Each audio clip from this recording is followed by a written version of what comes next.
All right, so I'm live on all the YouTubes, and I should be live on Twitch right now as well.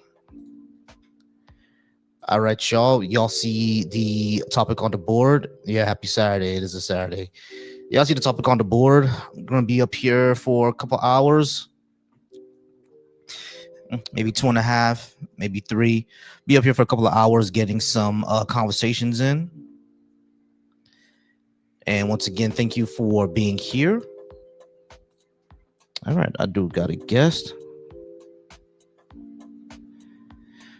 We're gonna talk to Nat really quickly. How's it going? Name is Nat. Hey, how you doing, brother? All right, name is Nat. Yeah.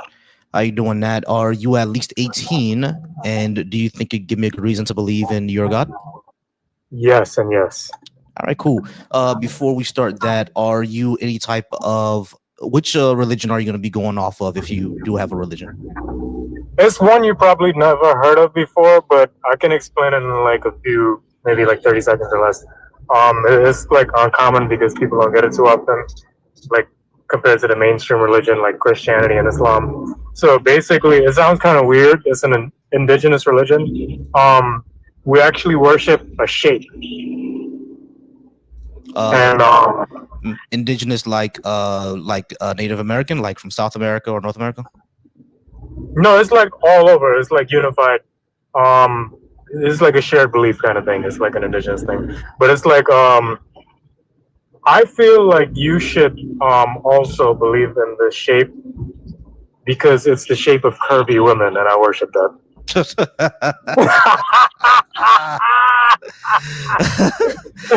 I was so confused for a second. I was like, "Where are we going with this?"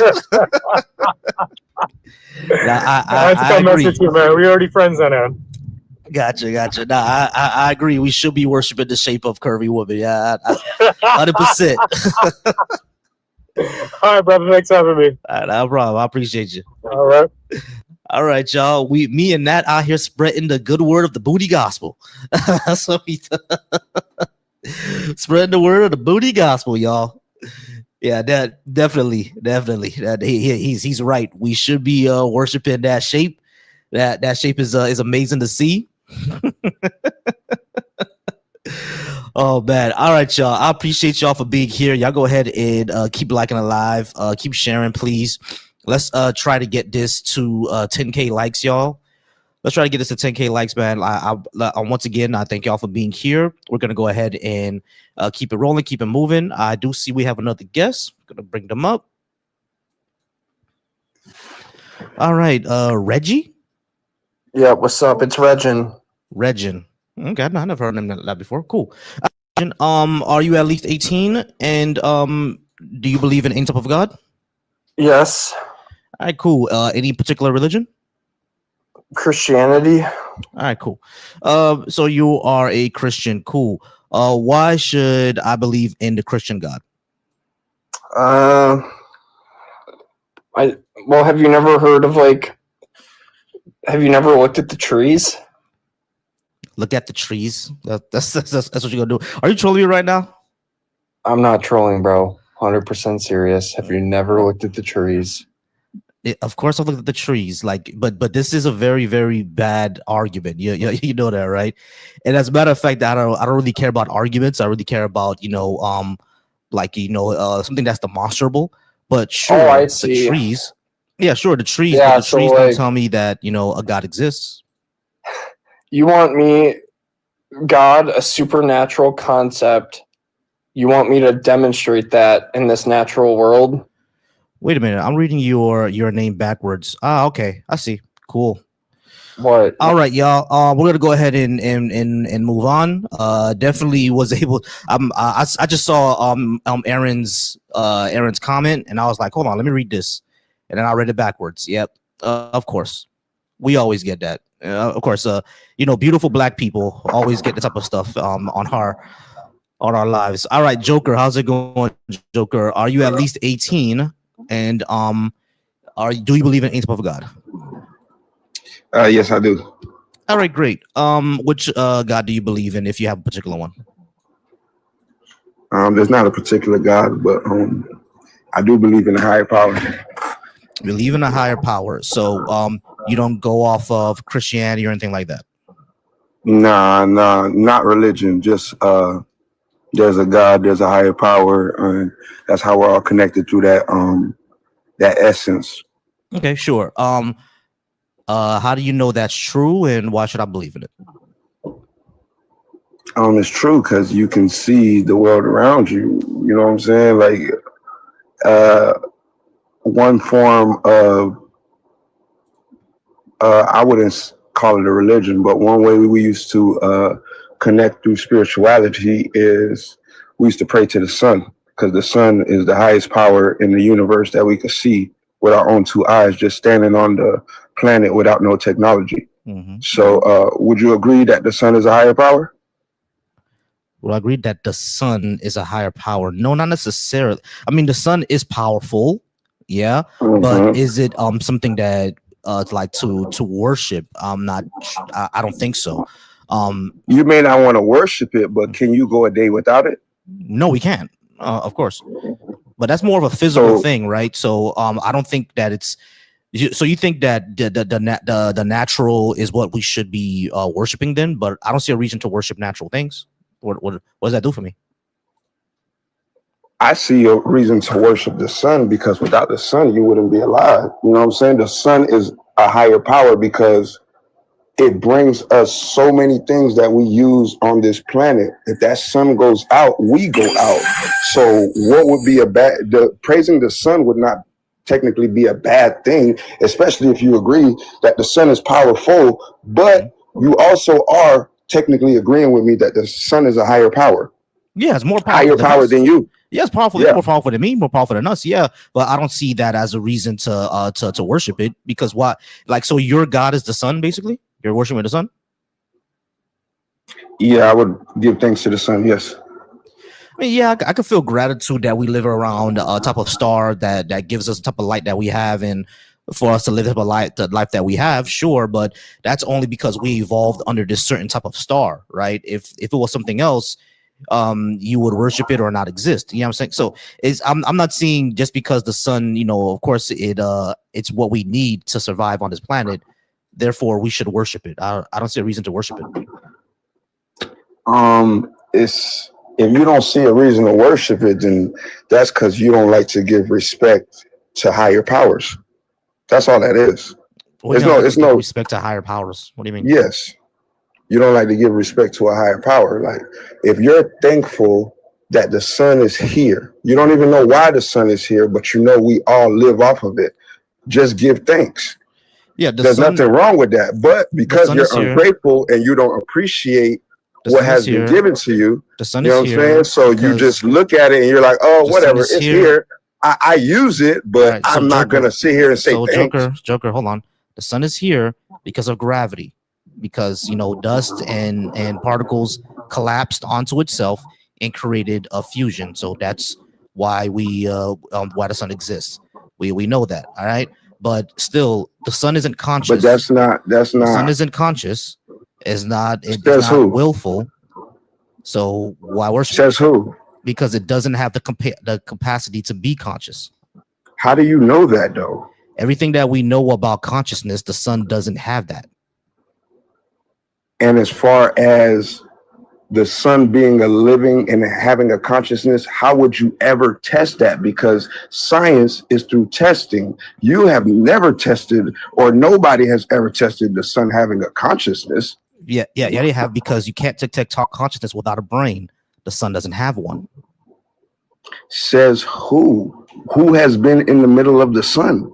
You know, we have mathematical models, and we can measure the light that comes from it, which tells us what's chemically composed of, et cetera, et cetera.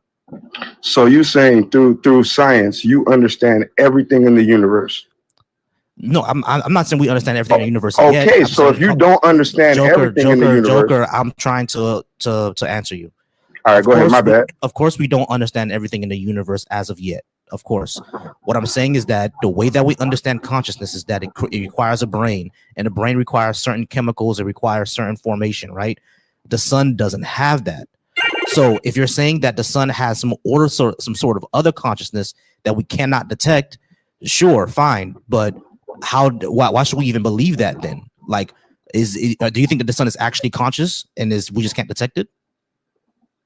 I feel like the sun is a higher power. I only brought up the consciousness thing is because you said the sun wasn't conscious, but you don't have no real evidence of proving that the sun isn't conscious.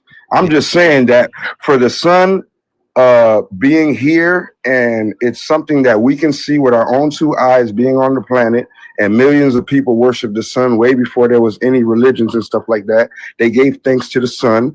I don't feel like, and we both just agreed that the sun is higher powered than both of us.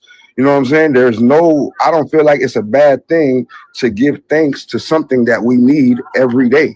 You can give thanks to the sun all you want. That's fine. Those earlier civilizations worshiped the sun because they thought it was conscious. They thought the sun was willful. They thought the sun was an actual agent that actually did things instead of just shine. Yeah, I mean, but the sun is a star. It does do things. The sun is not just a star. The sun gives us life. Right. We know that because the sun is the largest source of energy that the earth has. We know that. Yes. But what I'm saying is that that doesn't make it a willful agent. When I say willful agent, I'm talking about like this, like me. You see, I could swing this hat around. I could talk to you, stuff like that. That's a willful agent. The sun doesn't do any of that. No star does that. No. Listen. What I'm saying is, like, let's say, hold on. Wait. 2YZ, just give me a second. You said the sun it doesn't have our form of consciousness as far as a brain and a synapses and stuff like that, right? So I was saying that science doesn't have all the answers. The sun may be conscious, but it'll be conscious in its own way. You don't know what are these things are capable of. I done heard stories about the moon and things like that. You can't really like go against it, but you can't really confirm it as well. So you in the middle. You're giving hypotheticals, brother. You can think hypotheticals. Yes, right. Yeah. My guy. The moon is a big piece of rock. Okay, that's all it is. All right. So if people are gonna say that the moon is conscious, then that means that rocks can be conscious. And how do we show that? Yeah, how do we show that to be true? Same thing with stars. Stars are just fusion reactors. How do we? We don't know what's on the moon, bro. We do know what's on the moon. We've landed there. We know it's on the moon. Who landed on the? I mean, humans landed on the moon. That's a whole nother debate. That's a whole nother. It's not. It's not a debate. We went back. We went back just a month ago. Humans? Yeah, we went back just a month ago. Did you see the Artemis mission? Humans landed on the moon a month ago. No, we didn't land. But that landing is coming in probably I think next year. We're gonna go back to the moon next year. The reason why we didn't go back is because America and Russia were in a competition to see who will get there first. Once that happened, the funding for it just dried up. That's the only reason we didn't go back. Doesn't mean that we don't have the capability. We can have the capability. It just wasn't a national it wasn't a national interest at that point. Once we beat Russia, there was no interest anymore to go back. And I'm saying now, I disagree. I think they should have kept on going because now we see that moon rocks actually carry an isotope that can possibly give us infinite energy. So like we should have been going back to try to develop that technology. Right now we're like 50 years behind when we could have been 50 years ahead by now. You see what I'm saying? But at the end of the day, we've gone to the moon. We've landed on it. Like other countries have taken pictures of the moon landers on the moon. There will be no reason for them to do that. Like they have competing interests with the United States. Why would they confirm what the United States did? That'll make no sense. No, it does make sense when you're talking about a global brainwashing. Why would they do that? Do you understand how many people would need to be involved in this? You're talking about over 1 million people. It wouldn't take that much people. Yes, it would. Why would it need 1 million people to brainwash something? Bro, it does not take that much people. Not only would you need to be involved to push a lie. Listen, NASA has close to 100,000 employees. Are you saying that all of them are lying? No, that's not what I'm saying. I'm saying, so hold on. Let's talk about this real quick. Black Joker. So do you understand? Hold on. So do you understand? You're saying the same thing over and over, brother. What is a photon versus a proton? No, I'm hearing you say the same thing to the host with different words. It's all speculation. What is a photon versus a proton? That's not even what the hell I'm talking about. No, you're talking listen. science. So now. let me. No, bro. I've been hearing you for 15 minutes. Bro, listen. But I wasn't even talking to you, fam. But you don't have to. I'm you a guest. stay out of this. Like I'm talking to the host. Me and the host was trying to get to a common ground. Everybody pause.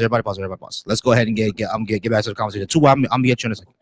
I'm gonna get you. We'll go ahead and get back into the conversation. Like, listen, we've landed on the moon is indisputable. There's no reason for them to lie about this. Like, none at all. Hold on. This is what I was telling you, Bosi. So I was saying that just because they have 100,000 employees, that doesn't mean 100,000 people was involved in a cover-up or spreading the misinformation. That's foolery. There's many places, like even in the government. My cousin is in the army.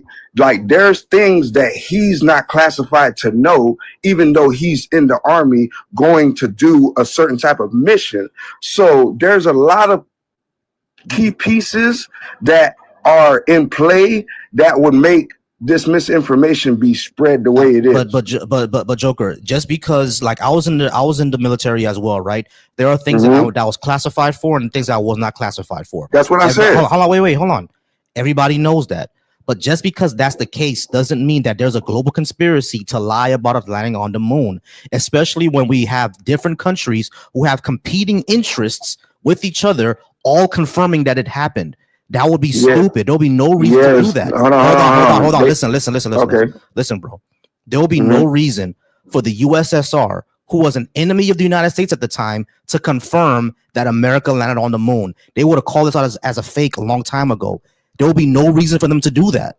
Not only that, there are other countries such as China, such as Japan, such as Vietnam, such as all these other countries who have competing interests with the United States that confirm that, yes, American astronauts landed on the moon. They have competing interests with the United States, bro. There will be no reason for them to do that. Why would they confirm what the United States did if they're enemies of the United States? There'll be no reason to do that. Wait. No, hold on. That's what I'm saying to you.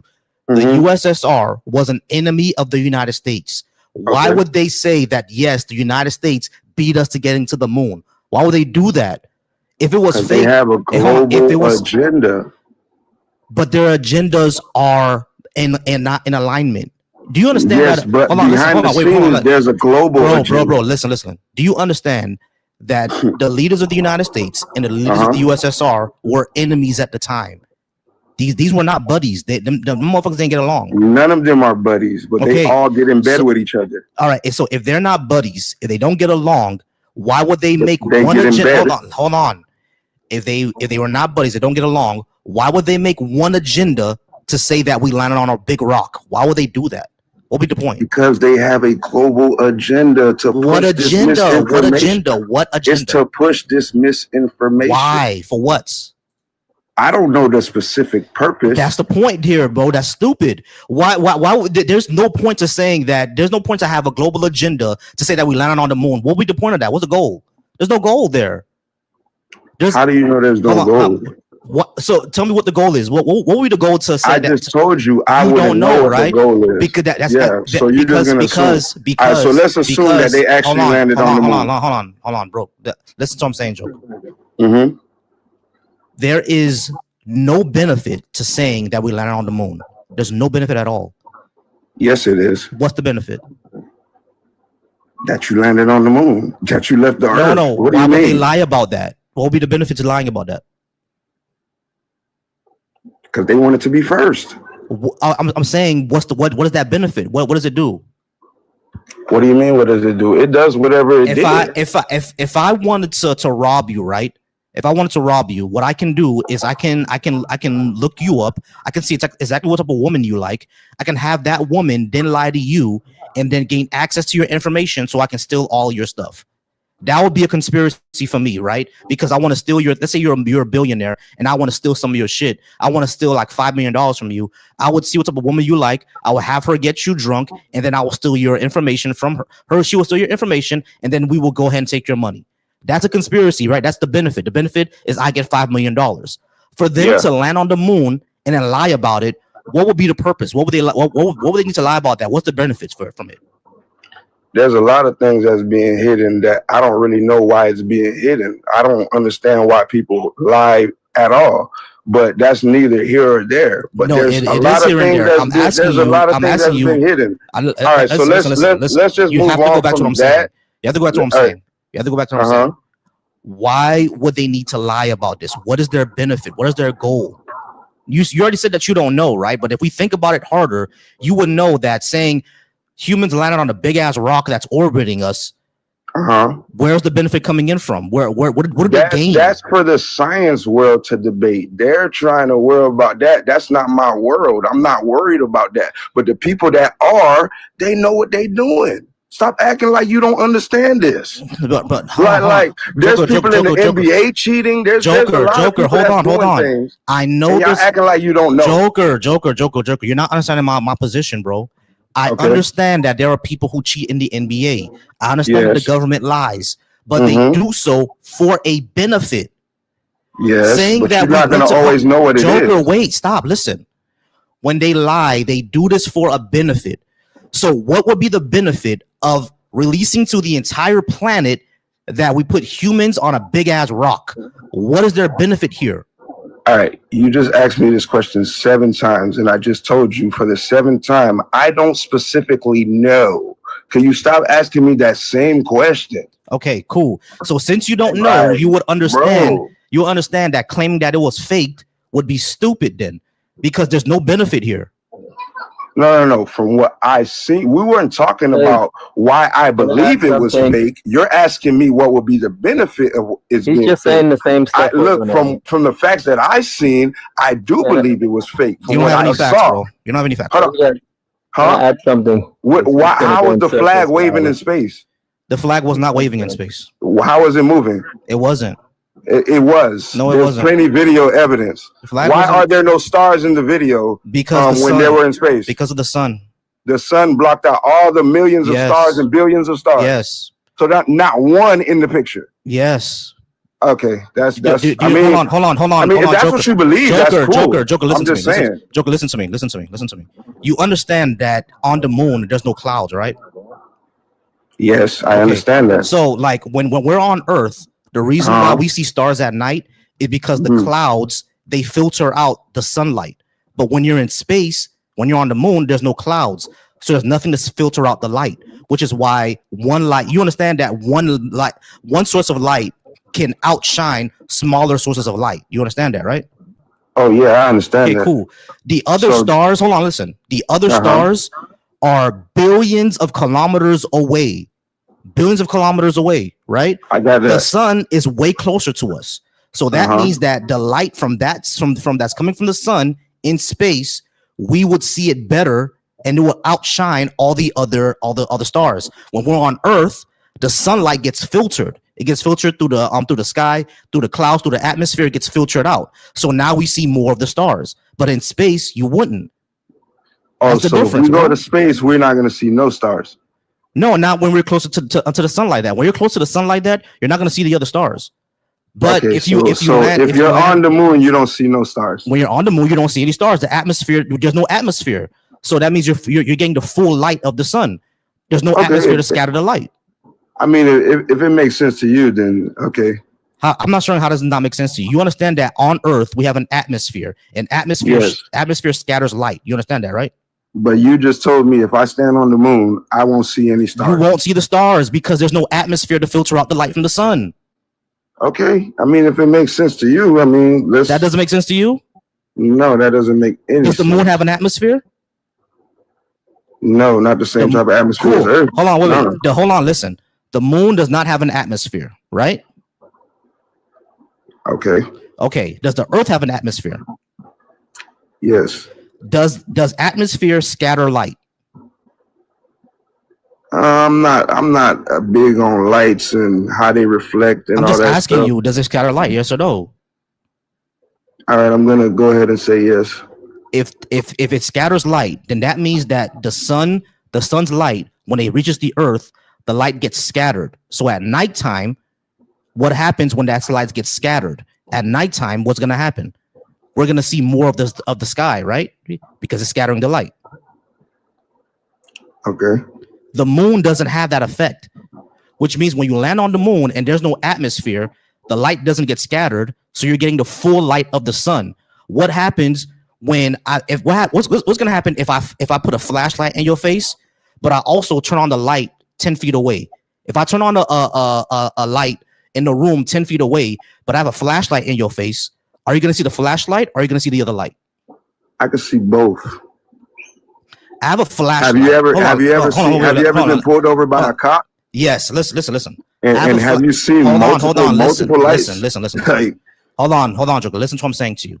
I have a flashlight right in your face, right here. Yes. Right in your face, like this close. I have a flashlight right there in your face. If I turn on the light behind you, are you going to see that? Yes. No, you're not. Hold on. You're trying to tell me. Hold on. Joker, listen to it again. Listen to me again. I won't see the background light. Listen to me again. Okay, say it again. Flashlight in your face, right here, right? Right here. It's right here. You see how close it is? Right here. Yes. I then turn on a light behind you. Are you going to see that? Oh, you said behind me. Are you going to see that? Where my eyes can see? Are you going to see it? I can't see it behind me no matter what. Cool. Whether there's a flashlight there or not. Hold on. I got you. That didn't make any sense. Hold on. So the flashlight is in your face right here, right? Right in front of you, right in your eyes, right? Yes.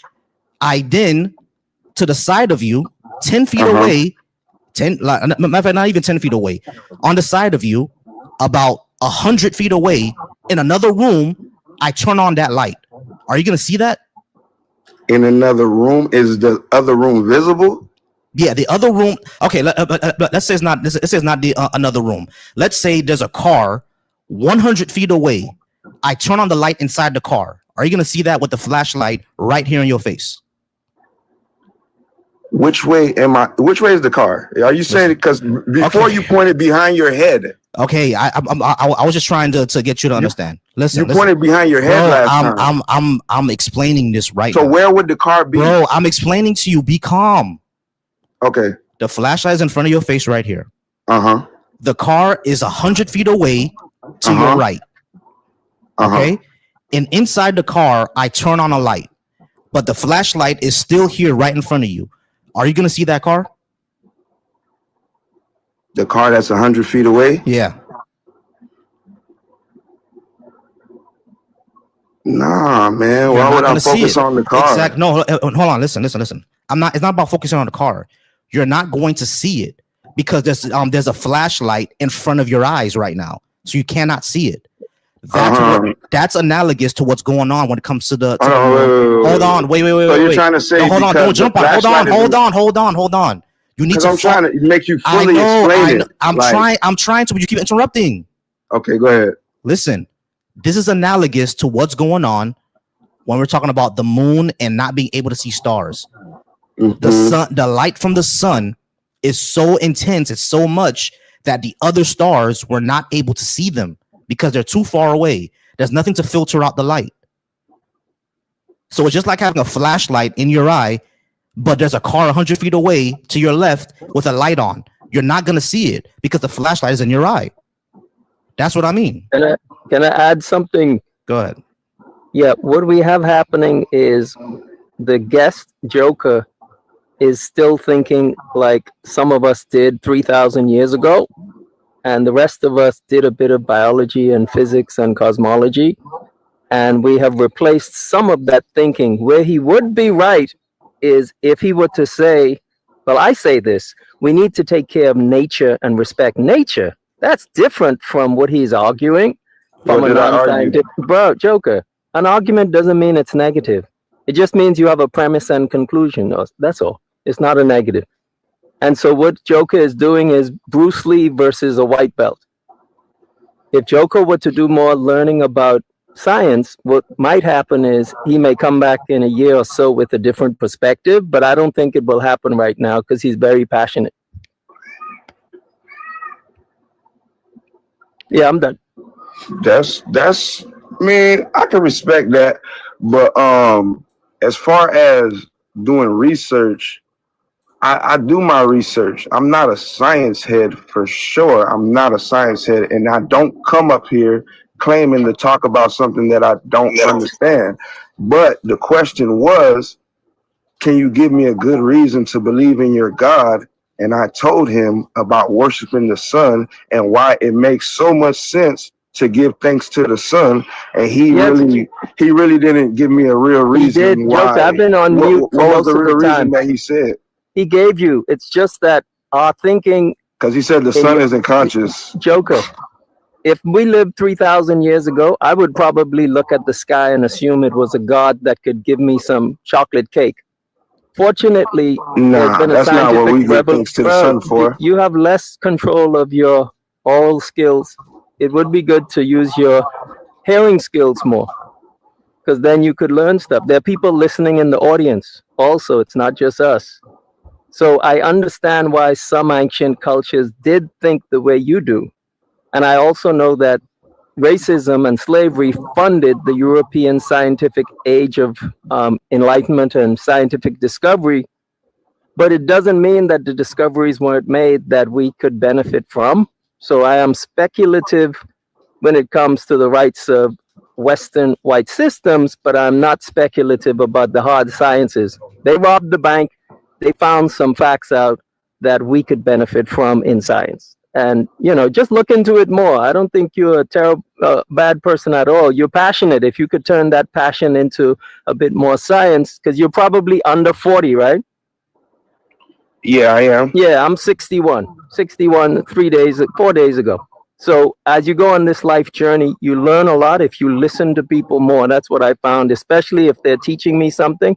I have a bunch of crayons I get, proverbially, not really, and I just shut up and learn. If you were teaching us, Joker, about your specialty, which might be accounting, I would be quiet and learn about accounting principles and GAAP.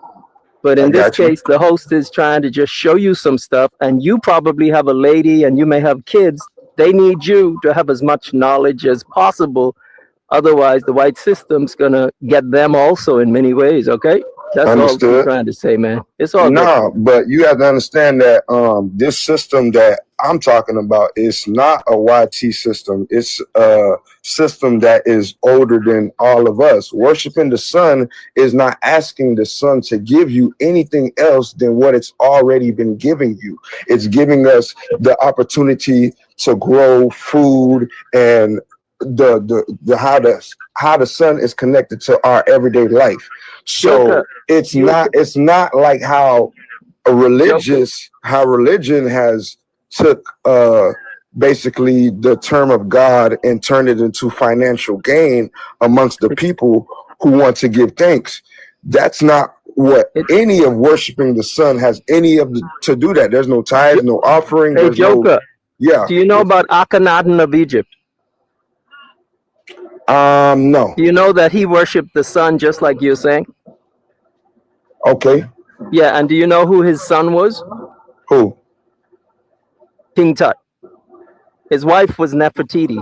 Some of us have actually studied Kemet, Dr. Ben, Dr. Clark, Ma'at, Ma'afa, Trails of Tears, Gullah Geechee Nation, Rasta, Nation of Islam, 5%. Bro, some of us have been on this journey. There are things you could hold on. No, it's all good. It's all. Oh, I'm sorry. I thought that was we are kind of out of time, so I gotta go ahead and keep it moving. Yeah, I gotta keep it moving. But I do appreciate you two being up. Go ahead and come back anytime. I'm bring you back up. Is just that I want to go one-on-one with opposition for now, and then I'll bring people back up. All right. We're gonna talk to Real, and we're gonna talk to 231. First, Real, just clarify for me. Are you at least 18, and do you believe in any type of God? Yes and yes. Okay. And 231, are you at least 18, and do you believe in any type of God? I believe, yes. Okay. Yes and yes. Okay, cool. Be patient for me. All right, Real, thank you so much. Real 18, you said you do believe in a God. Which one would that be, and why do you think I should believe in the same one? I'm actually a follower of the Golden Order, so I believe in Queen America as the one in the only true God. Who? Queen America. What the hell is that? I think he's trolling. Marika, Queen America. Oh, America, you worship the country. All right, cool. No, Marika. Marika. Yeah. You talking about this is Elden Ring? I knew this was I knew this was crazy. All right, real. I'll go ahead. Yeah. She holds the Elden Ring. Yeah. Yeah, she was okay. Cool. We should also worship the Hylian gods as well. All right, appreciate you, man. Yeah, have a good one.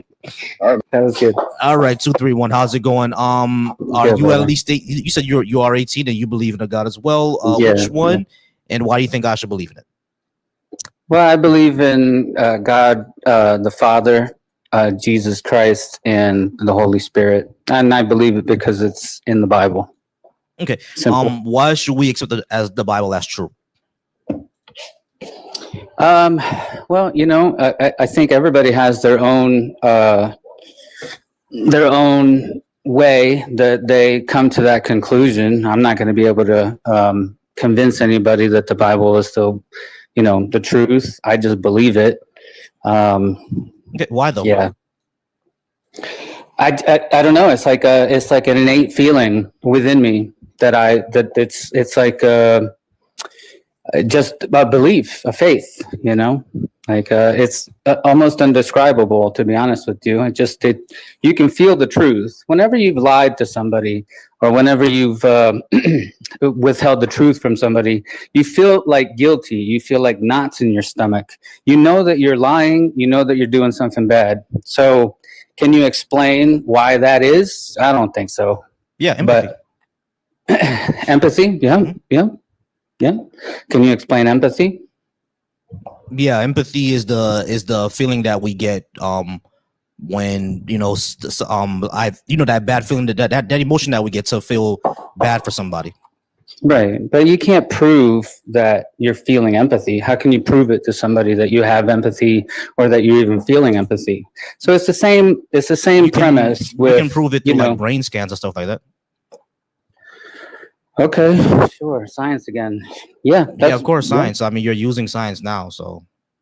Yeah, I don't discard science. I think science and religion, theology is symbiotic. I just think it gets perverted by atheists and things like that. I'm not sure how we're perverting it, but sure. I mean, yeah. I didn't. Sorry, I didn't call you an atheist. I didn't know that you were. So, okay. I want to be sure how we're perverting anything, because science is just a process, right? To understanding the world, and it takes naturalism into consideration. It can't detect anything supernatural, so doesn't have any comment on it. But what I would say when it comes to why to believe in God, or you think that the Bible and Jesus Christ are true and everything like that, I don't see any reason. I don't see any evidence that they are true. So, if do you think that there is evidence? Do you believe in Christopher Columbus and that he, landed on Plymouth Rock? Well, Christopher Columbus didn't land on Plymouth Rock. That was the Pilgrims. But when it comes to Christopher Columbus, either way, when it comes to Christopher Columbus, we know that he connected. Now he was a terrible person. Okay, that he's a terrible person, but we do know that he connected. That Christopher Columbus, despite being a horrible, shitty person, he did do something incredible where he reconnected two parts of humanity after thousands of years. You know what I'm saying? So, but how do you know that? Based on books, right? Yeah, the only way you would know that. Yeah, but Christopher Columbus has right. So it's the same premise with I'm trying to answer Christ, you, right? 231. Christopher Columbus has contemporary sources, meaning people living at the time confirming that he was alive, and not only that, there's nothing supernatural about Christopher Columbus. Not only that, we have his own journals in his own handwriting, so we know he exists. Let me pivot then. Alexander the Great. Okay, that guy. Right, but isn't it a little bit supernatural that he was able to conquer so much land and do the things that he did? Wasn't there some kind of supernatural? Joan of Arc, let's go there. No, wasn't there something? No, nothing supernatural about her either. She was just a preacher. Joan of Arc was a preacher. Alexander the Great was a conqueror. Yeah, there were many great conquerors back in those days. Genghis Khan was a good conqueror. What was the other guy's name? Napoleon was a good conqueror. If Toussaint was less trusting of the French, he probably would have conquered the entire island if he wanted to. Yeah, I mean, because Toussaint was a great general. So was Dessalines. I mean, But they so were it's like, supernatural. Hold on, they were supernatural feats. Like let's take David in the Bible as well, mhm. right? That was a supernatural feat. Him basically slaying all the giants, Goliath being one of them. You know, what do you believe that David was real? Yeah, David. We actually have archaeological record of a King David. We don't have archaeological record of Jesus. Yeah, I'm not saying that Jesus didn't exist. I don't have no issue of Jesus existing. So I'm what? talking about the So, supernatural abilities. but why do you believe everything that's said about David, right? But you written about David, but you I don't believe everything. everything that's written about Jesus. I don't believe everything that was written about David. I think David and Goliath is a very exaggerated story.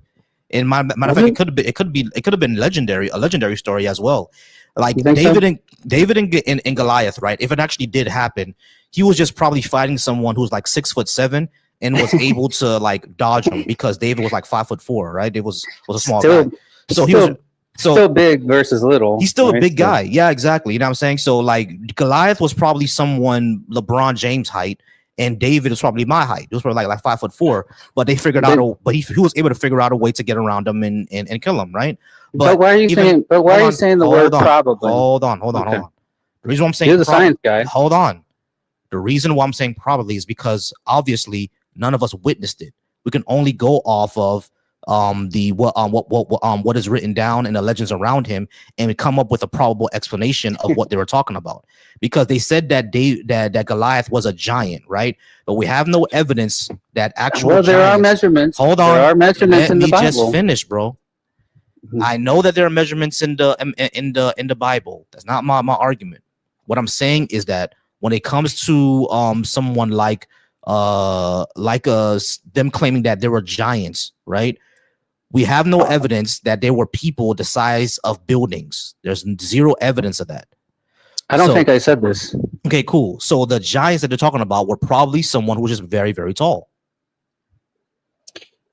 Well, no. There's one Bible verse where it says that they went on to I forget which city it was, but they went there and they looked like grasshoppers to them. Now, I don't know. Why would they say grasshoppers? That could have been just a poetic language. But hold on a second. You've seen a grasshopper before, correct? Yeah, it could just be poetic language, bro. Wait, hold on a second. Wouldn't you look, if you had to compare a 5'8" man to a grasshopper, and the giants looked at the 5'8" man, and it was like a grasshopper, you would imagine that it would have to be a phenomenally tall person, right? 231. 231. Hold on. You wouldn't go 231. 231. Listen to me.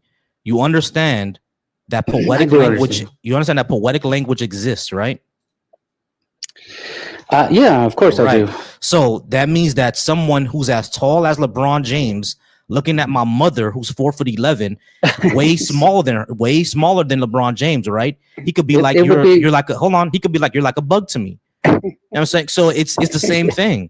It's poetic language. Hold on. It would be like a gopher. Come on. Listen, bro. It wouldn't be a grasshopper. 231. It's called poetic language, bro. It's poetic language. But it doesn't even make any sense. It does make sense. Hold on. Listen. It does make sense. You ever heard the term "I can crush you like a bug"? You ever heard that term? I have heard that term. Yes. Okay. That's usually said by someone who's very, very big talking to someone who's smaller than them. Is that right? Yeah. It doesn't mean that the person is literally bug size. It's just poetic language. Just mean that I'm more powerful than you. That's all it is. So when you look at that type of language in the Bible, and we know that the Bible has lots of poetic language in it, do you think that this was a literal thing where they were so big that the person was as small as a grasshopper? No, it's just poetic language. I just don't understand. Well, do you know the Bible verse that I'm speaking about? I'm kind of familiar with it, but here's hold on. Let's. So before we go any further, wait. Have you even read the Bible at all? I've read the Bible. I'm asking. I've read the Bible. Listen, okay. Listen, 231. What I'm saying is that I understand what the Bible says, right? But the thing is, you're taking a lot of these as literal when we know that much of the Bible was written poetically. I don't metaphorically, perhaps. I don't know about poetically. Yeah, metaphorically. Yeah, that's what I mean. A lot of these things were just parables. But that's different than poetically, isn't it? No, That's a not different necessarily. definition. Not necessarily. It's not? No, not necessarily. I think it's a different Who definition. cares? Who cares? You know exactly what I mean. Well, I care. You're the science guy. It has to be either yes or You no. know- you or it know has to be exact- up or down, or it has to be. 2 3. Stop. Right? Stop being disingenuous. stopping. You know Stopping. exactly what I mean, bro. You know exactly what I mean. So stop all that. Okay. Listen, I do let's know move- exactly what you mean. Okay, cool. So Mhm. we know that this was metaphorical or poetic language. It doesn't mean that they were literally the size of grasshoppers. All right. So what I what I want to move on to is that yes, I understand Sure. that there were some people in the Bible who were real. Cool. That doesn't make the supernatural stories true. Okay. Why not? There's no evidence of anything supernatural. I mean, it's written documentation, right? That's not. The so, Odyssey, like, would okay, you so think the if- Odyssey? Would you think the Odyssey has written documentation? It is written, correct? Yeah. Okay, It is so written. in the Odyssey, it says that Achilles and Helen of Troy are real people. You really think that Achilles and Helen of Troy are real people? I wouldn't have any reason not to think that. They weren't real people, bro. Any Greek Oh, they weren't. historian, Okay. any Greek historian will tell you these were just characters in a story. Okay. If that look, if that's So- what you say, that's what you say. But So there's you no way that understand. can- You understand that just because somebody. somebody's You understand that Uh-huh. somebody writing a story down doesn't mean that the characters or any of that story is true. You don't believe Harry Potter is real, do you? but hold on now. Harry Potter is obviously a fictional character. Right. I mean, Right. So the because way they the told way- us that it's the way fictional that character. the way that we see Harry Potter is the exact same way that the Greeks saw Achilles. It's only today where people are arguing about Achilles being real or not. Achilles wasn't real. The Greeks saw Achilles as Harry Potter. It was just a legend. I mean, there's no way that I can prove to you that he was real, and there's no way that you can prove to me that he wasn't real. So this Which- is a which one you talking about, Achilles? stalemate. Yeah, Achilles. Yeah, The same as I go off of- Jesus. I go the off same of- as the same as I anybody. right? go off of Greek historians, the ones who have spent their Sure. entire lives studying the culture, studying I ancient agree. Greece, studying the language. When they look at all these, they say the Odyssey is a legendary story. Helen of Troy wasn't real. Achilles wasn't real. Now, the Battle of Troy did happen, but the characters within it are probably not real. Or are definitely not real. Probably. Yeah, like Okay, there you go. Okay. like for example, I'm just making sure. Achilles and Helen are definitely not real, but the like Prince Hector is more of a probably there.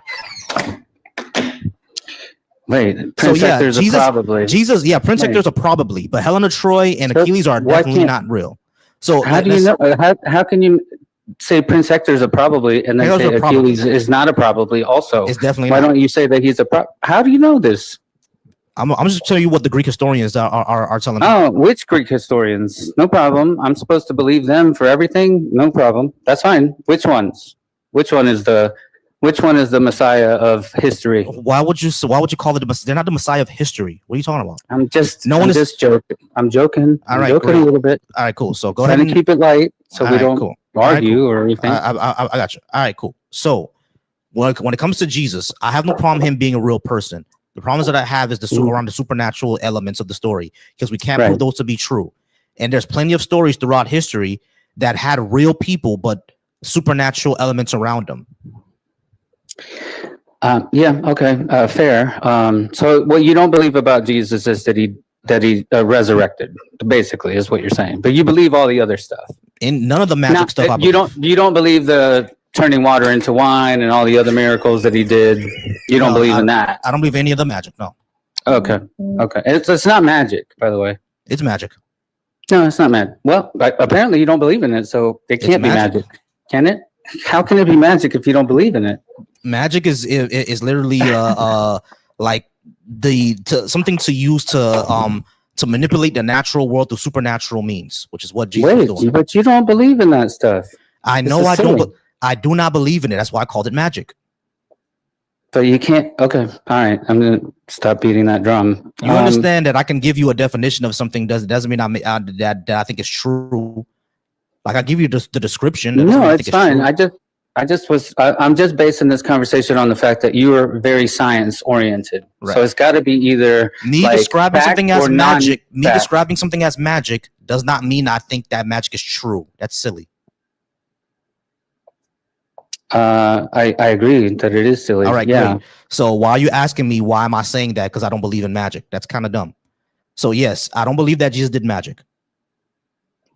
Okay. All right. Got it. But you do believe in magic? No. Oh, wait. Like tarot card readers or something like this? You don't No, believe none in of them? that is true. Psychics aren't What real. about None of that's true. what about chakras and your No, none of that's true. all that stuff? None No of it. magic. I don't believe in magic. None of that's true. No magic. No magic.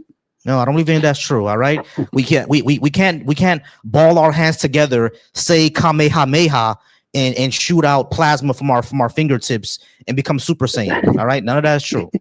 All right. Is that how you do it? I can't say Kage. Kamehameha. I can't say Kagebushi no Jutsu and have a whole bunch of copies of me. We can't do that. Are you for real? Are you Yes, for sure? real. Oh, that's magic. Oh, okay. All right. I can't shoot fireballs out of my hand like Wait a Fire Lord minute. Ozai. I thought you were all right? gonna say something else. We're not Ozai. We're not Avatar Aang. We're not Frieza. We're not Goku. We're not Superman. We none of us can do that. Yeah, I agree. None of us can do that, but there is one person that did do that, and who Okay, sure, can prove it. still do that, and that's Jesus Sure, Christ, prove Lord it. and Savior. Prove it. Amen. Can you prove it? I just have faith, bro. I Is just faith- have faith. You sure that faith is reliable? I can't prove it. Hold on. That's correct. I Is can't faith- prove it. Is faith reliable? I believe it is. Yes. Do you believe in the sun god Amun Ra? No, I don't think so. I don't. The I don't Egyptians think didn't. that They had faith in him, I don't think he's a good guy. right? But the Egyptians believed that the sun was Amun Ra. But at the same time, it doesn't mean that I don't believe 231, that 231, there are 231. other gods. I need I you do to believe that I there are- need you to follow Go me and understand what I'm saying. Okay. The ancient I'm- Egyptians believed that the sun was Amun Ra. I understand what you're I'm saying. trying to They were finish. following I'm a trying false to god. finish. You need to understand my point first. Okay. So they believe that he was Amun Ra, right? The sun was Amun Ra sitting up in his bed. Is the sun a dude with an eagle sitting up in his bed? No, I don't. Right. I don't know. It's not. I don't know. So the sun is not a dude with an eagle for a head sitting up in his bed. That's not the truth, right? But they had faith in it. Mm-hmm. So you understand what I mean by faith now, right? It can lead you to wrong conclusions. Unless you're following the correct faith, right? How do Then you it know doesn't. yours is correct? What do you do? I have a feeling. I can't prove it to you, bro. Exactly. Like, I'm sorry. Can you be? But you don't believe in. But you don't believe in anything. 231. Yo, you don't believe in anything. 231. Listen. Can your feeling about something be incorrect? Of course. We Right. make mistakes all the time. Yeah. All right. Cool. So feelings is not something good to go off of. What do we do to actually show this is true? What do we do? Mhm. Let me ask you this question: Are you married or something? Yeah. Do you have kids? Not yet. Not yet. Okay. You love your wife, correct? Yep. Prove it. Prove that I love my wife? Yeah, prove it. Yeah. Tell me someone who's messing with her or who hurt her, and I'll go kill them. Oh, that's how you prove it with murder. Yeah, Okay. and I tell you The that murder is the proof of and love. I tell you that I love her, and not only that, you can hook me up to a machine, and you can see which parts of my brain light up whenever I think about All it. right. So again, the machine thing. Got it. Look, that's fine, right? So we could do a lie detector test, Mhm. and you could ask me if I have faith in Jesus Christ that He died on the cross and don't have a resurrected on the problem. third day to save us. 231. I don't think you Hold on, understand. I think you You understand don't. where I'm coming from.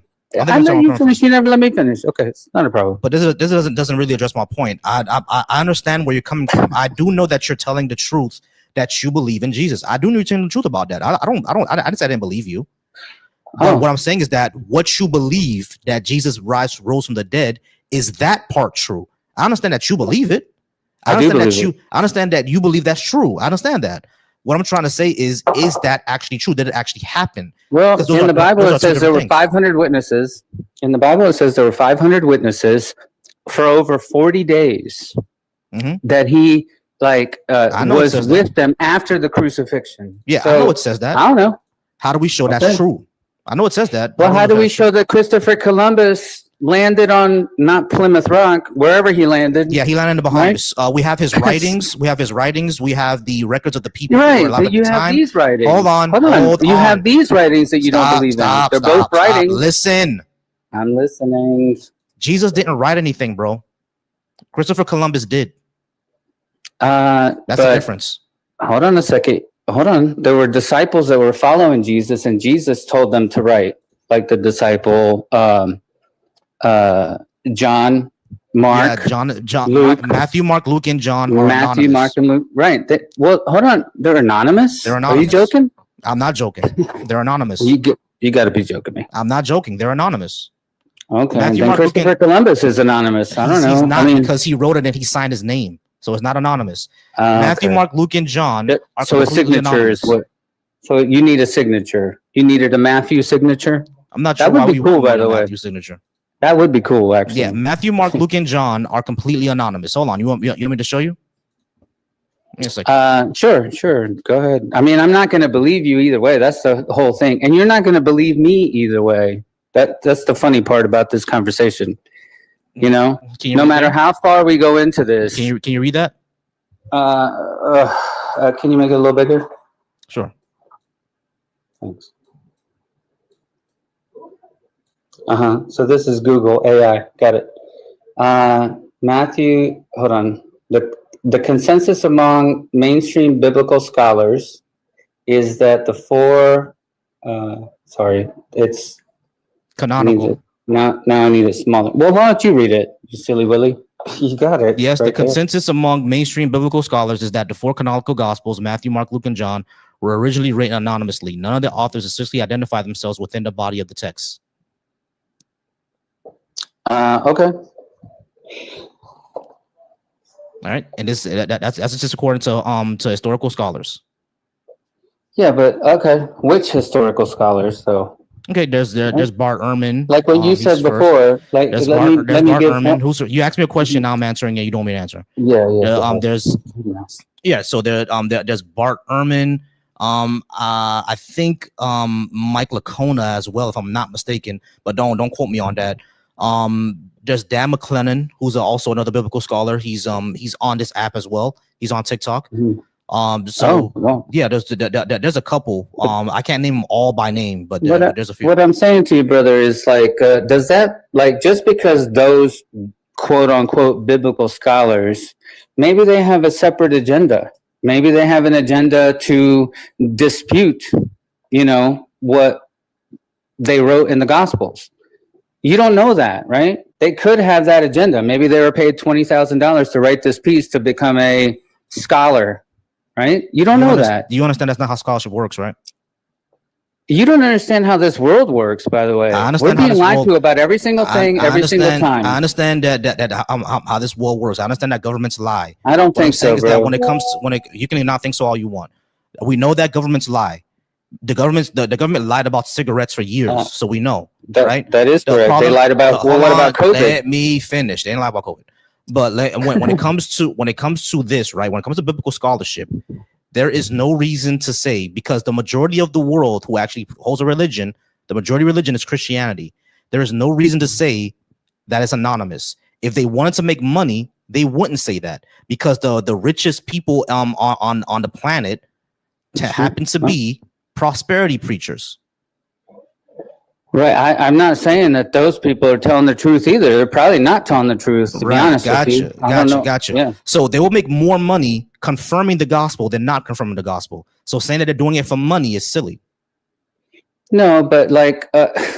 It's not out of the realm of possibility, is it? Or is it? I mean, scientifically. Is it out of the realm? My hypothesis is that these scientific leaders took money. Of course, it's not out of the realm of possibility. No one said it's not possible, right? We're talking about what's probable, because it's possible that pigs fly out of my ass, but it's not probable, is it? So we're talking about what's probable. What will probably happen? Because if there's more money in confirming the gospel than going against it, then why won't, if they're doing this for money, why would they not just go ahead and confirm the gospel and get more money?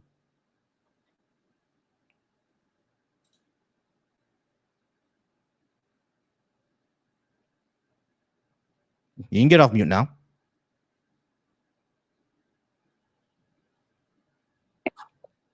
Sorry. Did you pause my mic? Yes. That's fine if you did. Okay. Yeah, if you want to let somebody else on here, look, I like you. I think you're very smart. I like, the idea of science. I don't deny it. I just think you're lacking in belief and faith. Like you don't have any trust in anybody. I don't know what happened to you as a kid or how you were raised or I don't know something, but you don't have. Do me a favor. Don't assume my life. Just because I don't have faith doesn't mean anything happened to me. Don't do that. All right, because I didn't do that for you. I didn't say for you to believe something must have happened to you, did I? So don't do that. All right. You think you think you could do that? You can think you could not do that?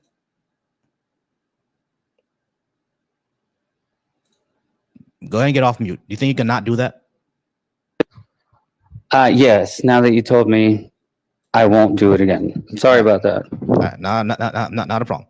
All right, so cool. Yeah, I don't think I don't have any faith in the supernatural. I think faith is a bit unreliable. We should go off something that's more demonstrable. Now, I don't have an issue with faith having room for things. I'm pretty sure there's going to be something. If we go down a list of things, there's going to be something that I just got to say, all right, I don't know that for sure, but I believe it without any evidence. Right? I'm pretty sure if we go down the list of things, there's going to be something that I have to take that I believe without evidence, right? Like we're all like that, right?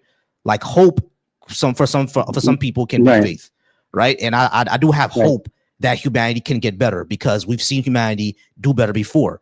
So yeah, I have hope in humanity. And if you want to call that faith, fine. I don't have any issue with that. But when it comes to things that are supernatural, ghosts, demons, spirits, people rising from the dead, there's no reason for me to. I don't think there's any reason for me to believe that. Okay. Look, it hasn't been presented to you yet. How old are you, if you don't mind me asking? I'm in my 30s. I'm 48. Oh, you're 30s? 30, somewhere in the 30s? Okay. It's funny. Only reason I laugh at that is because when I was 30, I also wanted to forget my age because I was like, I'm getting older. This sucks. But the knees ain't kneeing the way they used to. I'll tell you that much. Yeah. Yeah. Well, you're doing good. But look, you're asking the right questions. I like your live. I think it's fun. I definitely think you're definitely smart for 100%. Probably smarter than me 100% because I'm only 100 IQ. And that's average, by the way. I want you to know this because I've been tested, but yeah, I got tested a few times, but I don't really trust IQ test that much, but because IQ tests depend a lot on your nutrition, the way you're educated, stuff like that. So like IQ tests can really only tell you how good you do on tests. You know what I'm saying? So I mean, like for me, I've gotten like anywhere between 115 to 131. You know what I'm saying? So like I could definitely see that. Yeah, for sure. I could definitely see that. Look, you're very scientifically minded. You just again, you told me not to say this, but you just don't believe in anything. You know what I'm saying? Like that's crazy to me. Well, you don't believe in anything? I would say I don't believe in anything supernatural, like but you don't, ghosts and demons and stuff like that. But like belief in. I didn't say that. I didn't say ghosts or demons. I'm just saying you don't believe in a higher power. You don't believe in that. What happens to us when we pass away? It's just darkness. Yeah, we die. So that means that we need to make all of this was for nothing. So no, all of this thought, this conversation was for what? For nothing? Like ultimately, no, the universe doesn't care.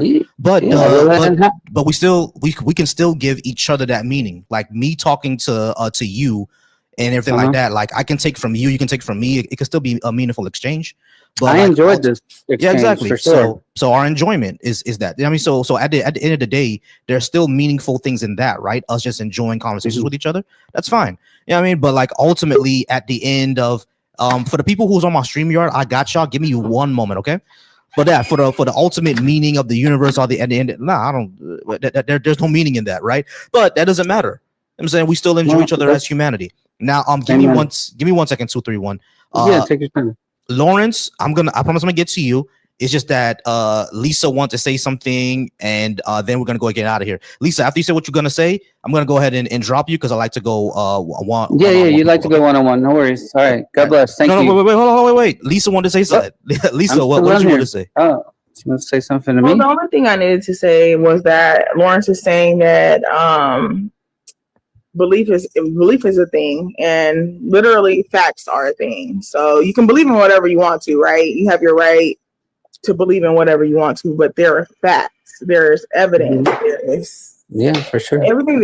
So there is nothing about a belief. Just because I believe unicorns are real doesn't make it true. Do you believe unicorns are real? Gotcha. So you're trying to respond to Lawrence. Not a problem. All right, 2, 3, 1. I gotta go ahead. Drop me. Go ahead. No. Okay. Please stay in the comments. All right, please stay. All right, so 2, 3, 1. I appreciate you. I'm gonna go ahead and talk to Lawrence for a moment. Okay. Yeah, no worries. I'm gonna follow you, and hopefully we can jump on a live together at another point in time. Not a problem. God bless you. Thank you, everybody. Bye.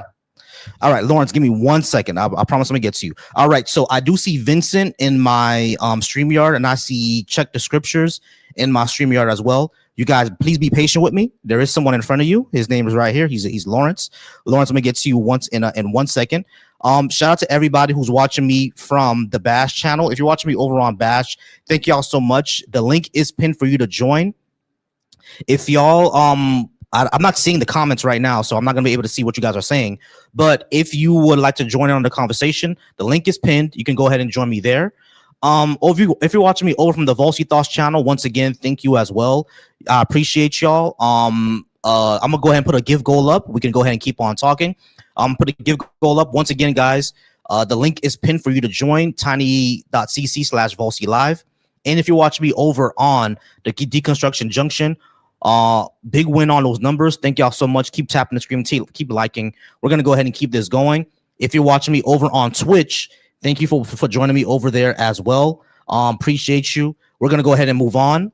Vincent and Check the Scriptures. I'm gonna get to you guys next. I just have Lawrence on the stage, and then we're gonna go ahead and talk to him, and I'll get to you guys. All right, Lawrence, how's it going? Your time to shine. Are you at least 18? And which do you think you give me a good reason to believe in a God? Yeah, I'm 18, man. As far as my personal thing is, it just all really boiled down to belief, ultimately. And like what her name, Miss Lisa, like what she was saying was about, it's really just about facts, but facts change. You know what I'm saying? Facts change just like, and the reason why I say facts change is because we live in a society as far as, they make laws, right? Mm-hmm. From year to year, laws change. From, presidents change, senators change. So if you live in a time, you could say, oh, all right, well, right now the president is Donald Trump. A couple of years ago, it was Obama. That was the fact. You understand what I'm saying? So facts do change. So what I'm saying is, so what I would say, is that information does change, right? Information does change, and information can be facts. Like it's a fact that Obama was the president. It's a fact that Biden was president. It was a fact that Trump was president, right? Now, is it a fact that I was president? No, that's not a fact. That's never going to change, right? Unless in 10 years I do become president. But like right now, if I were to say that in 2012 Volsy was president, that would be incorrect. That's not a fact. Obama was president in 2008 and 2010. You know what I'm saying? So like that's what we mean by when that's why I would say be careful about saying facts change, because it's like me being president in 1969 is not a fact. I was born in 87. You know what I'm saying? So that's not a fact. You know what I'm saying? So it's not that cannot change. You see what I mean? So, but I do understand what you mean by that, how information can update. When we find out more information, then we have to update our models and our theories and everything like that. Sure. In our theory. And as far as like as far as the guy situation, like I understand, I listen to you all the time, by the way, but as far as the guy situation, like I do agree with you as far as I'm a believer, by the way. But I do agree with you as far as there is no physical evidence that God exists, right? Mm-hmm. But the physical evidence for me is, and people may say it's a selfish thing, right? But the physical evidence for me is the things that I see taking place, not only in my life, right, but in the lives of other people. I do see, for instance, miracles working in the lives of my life and in the lives of other people's lives who choose to believe. Now, whether you choose to believe or not, I feel like, the same thing, whether you choose to believe or not, is on that individual. Yeah. Here's what I I would don't say. feel like they're condemned either way. I got you. Here's That's what I my would say, personal right? belief. Whenever people say choose to believe, I always say that you can't really choose that. Like, I can't truly choose to believe that Santa Claus exists, right? Because I have no proof that Santa Claus exists and I know it's a legend. Or I can't really choose to believe that there's a pink unicorn on Pluto right now. Like, I can't choose to believe that because I'm just not convinced that's true. You know what I mean? So when it comes to the whole God thing, right? Me not being convinced it's true. It's not me choosing not to believe it. I physically can't. You know what I'm saying? Like, I can't believe something that I'm not convinced of. But the other thing that I would say is that, yeah, it does sound a little selfish. I'm not gonna go after you on it. I would ask you to think about this. Why are miracles working in your life, but the children in the Congo who are probably being abused by the adults around them, who are also praying for their miracles, are not getting those miracles? What's so special about us getting miracles, and the people who are some of the most innocent of our planet, children, do not get those miracles? Why would that be the case? Because they can use the same thing that you're saying to say that God doesn't exist, and because they're not getting miracles. Right. And see, my whole thing is that, like, a lot of people, they just go off of like I would say the Bible, right? But I feel like the universe is bigger than what we think. I feel like it's not you can't just go off of one book. You can't just go off of whatever, right? Energy never dies. It just transfers. So what I would say is we don't die, like our spirits don't die, our souls don't die. And reincarnation, I do believe that reincarnation is a real thing. So when a person would ask me, why would a child suffer? Why would that happen to a child, right? So I would say karmic debt. Now a person might look at me and be like, all right, well, why would that happen to a child, right? I would reply, probably karmic debt. They probably did something in the previous life that wasn't pleasing, right? Not even to what we would call God or what we would call whatever, but to the universe, to whatever. You know what I'm saying? Or however you want to say it. That would be my response. I would still have major problems with that, because at the end of the day, even if resurrection was, even if let's say reincarnation is true, right? You did something bad in a past life, and in this new life, now you suffer. At the end of the day, you're a new life with a new person, with new experiences, and et cetera, et cetera. Why should you suffer for something a past life did? It's not the same person. You know what I'm saying? So it makes no sense to me that because to me, that's something called like the just world hypothesis, which is just not true. You know what I'm saying? Because it's like, why does a baby need to get cancer? Are we going to say that in their past life they were a horrible person, so they're born in this new life with suffering cancer and they're a baby? That makes no sense to me. You know what I mean? So it's like, even when it comes to karma and stuff like that, and not only that, we don't even for me, when it comes to like karma and stuff like that, like we see that like in this world, in this planet right now, there are people who do horrid things that they just get away with it. Look at Elon Musk. You know what I'm saying? It's like, the terrible person, but he's the wealthiest man on the planet. Became a trillionaire for a few days. You know what I'm saying? Nothing horrible is going to happen to him. So it's just one of those things where it's kind of like a coping mechanism. Within the day, they're gonna get theirs in their next life. But if that is true, their next life is a brand new person. I mean, there's no reason to punish that brand new person for something that happened in another life. And that's why I say, like, energy never dies; it only transfers. So if spirit is really just energy, and that energy never died, it only transferred to a new body, that would explain it. You understand? It's just a new body that spirit is being born into, being resurrected into. Yeah, we can say that have big problems punishing a whole new person for something somebody else did. and there's many cases that's been documented of even kids, you know what I'm saying, recalling their past lives, or recalling how they died in the past life, or recalling what happened or what took place, or even hundreds of years ago, you know, even from the 1800s, they was calling, you know, recalling how they passed away or what took place. There's many documentations. Yeah, yeah. Of Yeah. I know about those things, right? They, Mhm. you know, they're here and there on whether they're true or not. But the thing is, my entire thing is, I don't really see any really good evidence for reincarnation. But giving to you that it may be true, or that it is true, I still have major problems with the concept of karma. Yeah, I mean, that's something that I just have an issue with. But Okay. other than that, did you want to talk about anything else? Yeah, I just wanted to ask you about. I know you're big into science, right? Mhm. So you know who Jack Parsons is, right? Jack The Parsons? guy who, yeah, if you could look him up right quick, he was.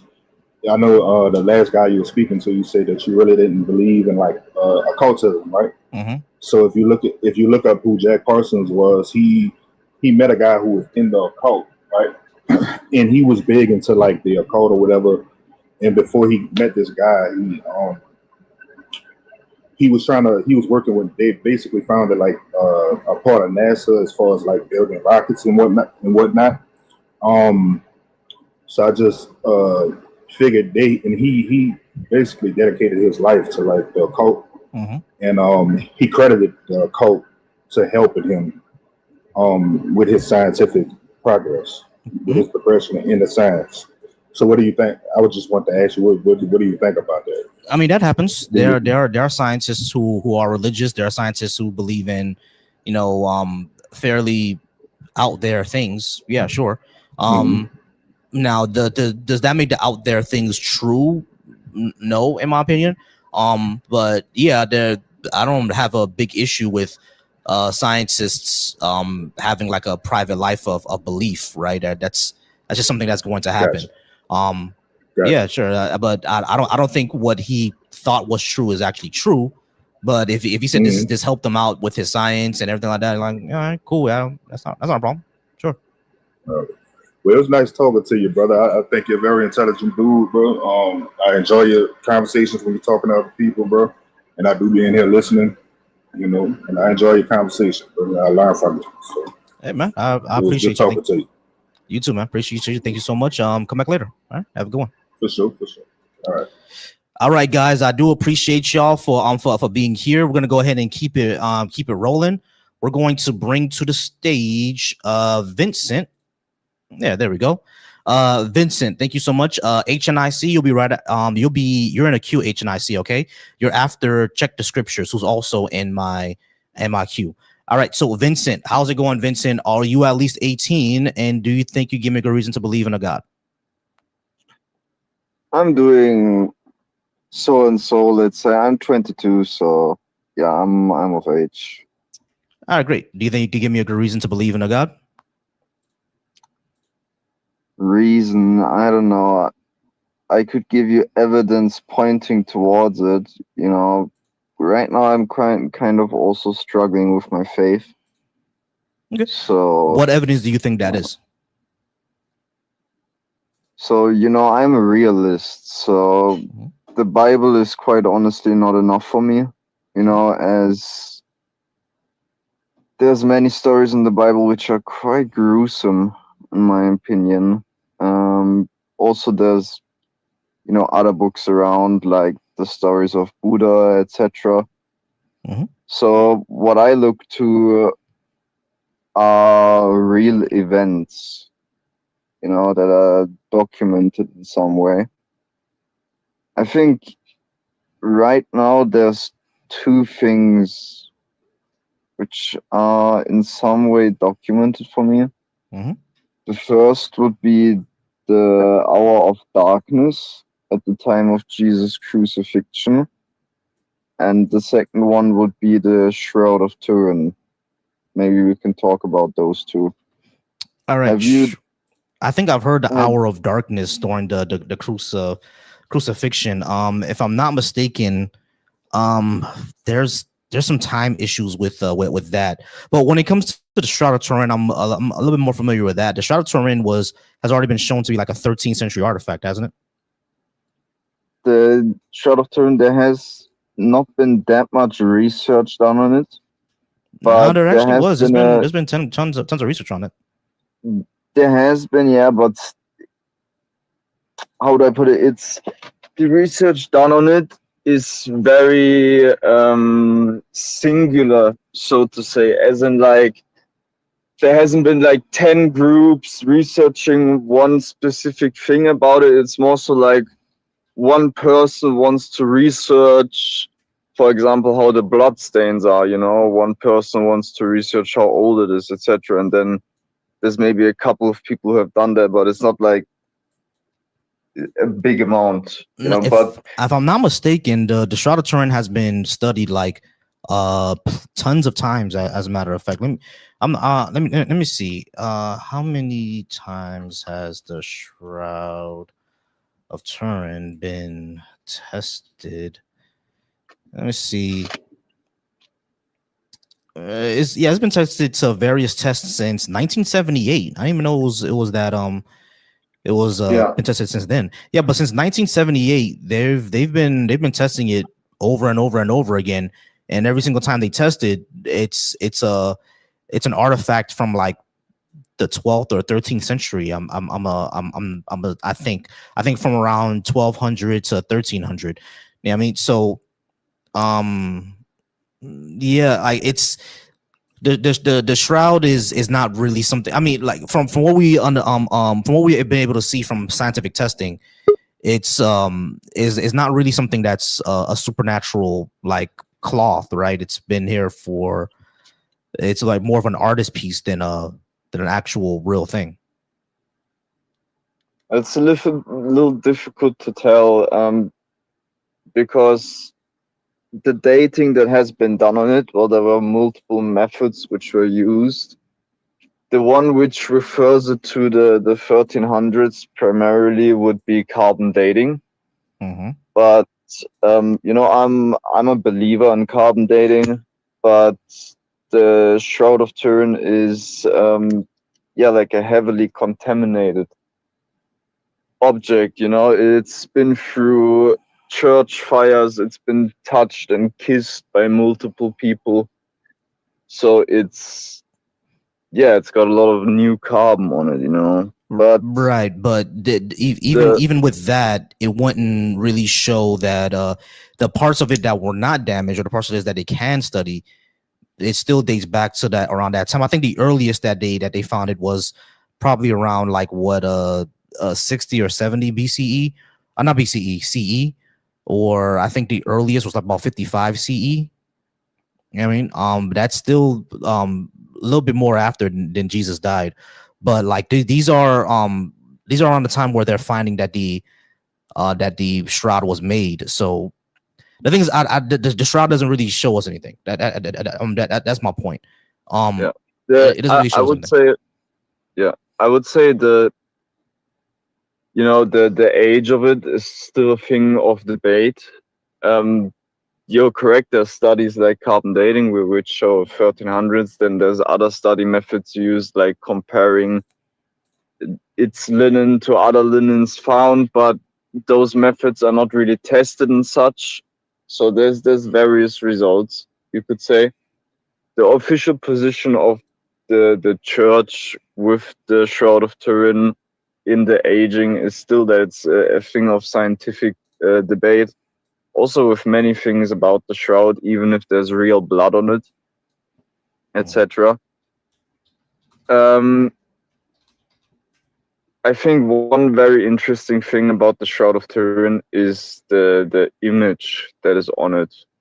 So the Shroud Research Project, that is the one from 1978, which was combined of multiple sorts of researchers.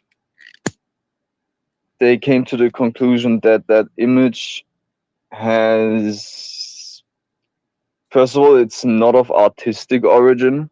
So they went through like every single method they know of, you know, like painting, sculpturing, even acid or burning, and it all doesn't match what we find. Who did this? The Shroud Research Project was, I think it was maybe like 70 scientists in total. There were also like NASA analysts under them and stuff. Yeah, Shroud of Turin was a U.S. scientist conducted the first in-depth scientific exam in 1978. Yeah, they found that let me see. Okay. So yeah, there's still ongoing research, but they in 1978 it said theirs was like it was physically unexplained until the 1988 one said that it dates back to the 1300s. I mean, so yeah, there's not the difference. But you think that the shroud like was some sort of miracle, or you think that that one is true? That it was actually Jesus' thing? Well, the thing is that the image on the shroud has very particular properties which are not even remakeable, you know, with our technology today of particle accelerators and everything. There have been multiple.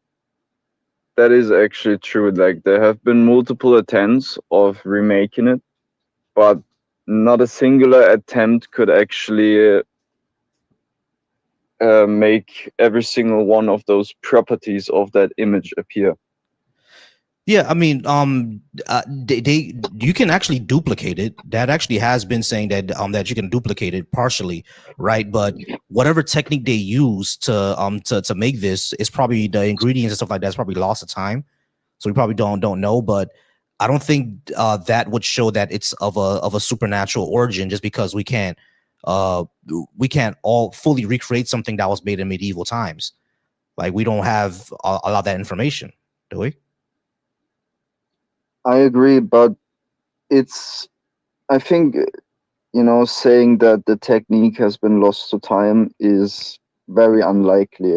I once talked to a person who said, well, you know, the people back then, they built the pyramids, you know, and we don't know how they built those pyramids either, right? Mm-hmm. But the thing is, we can build pyramids today with our technology.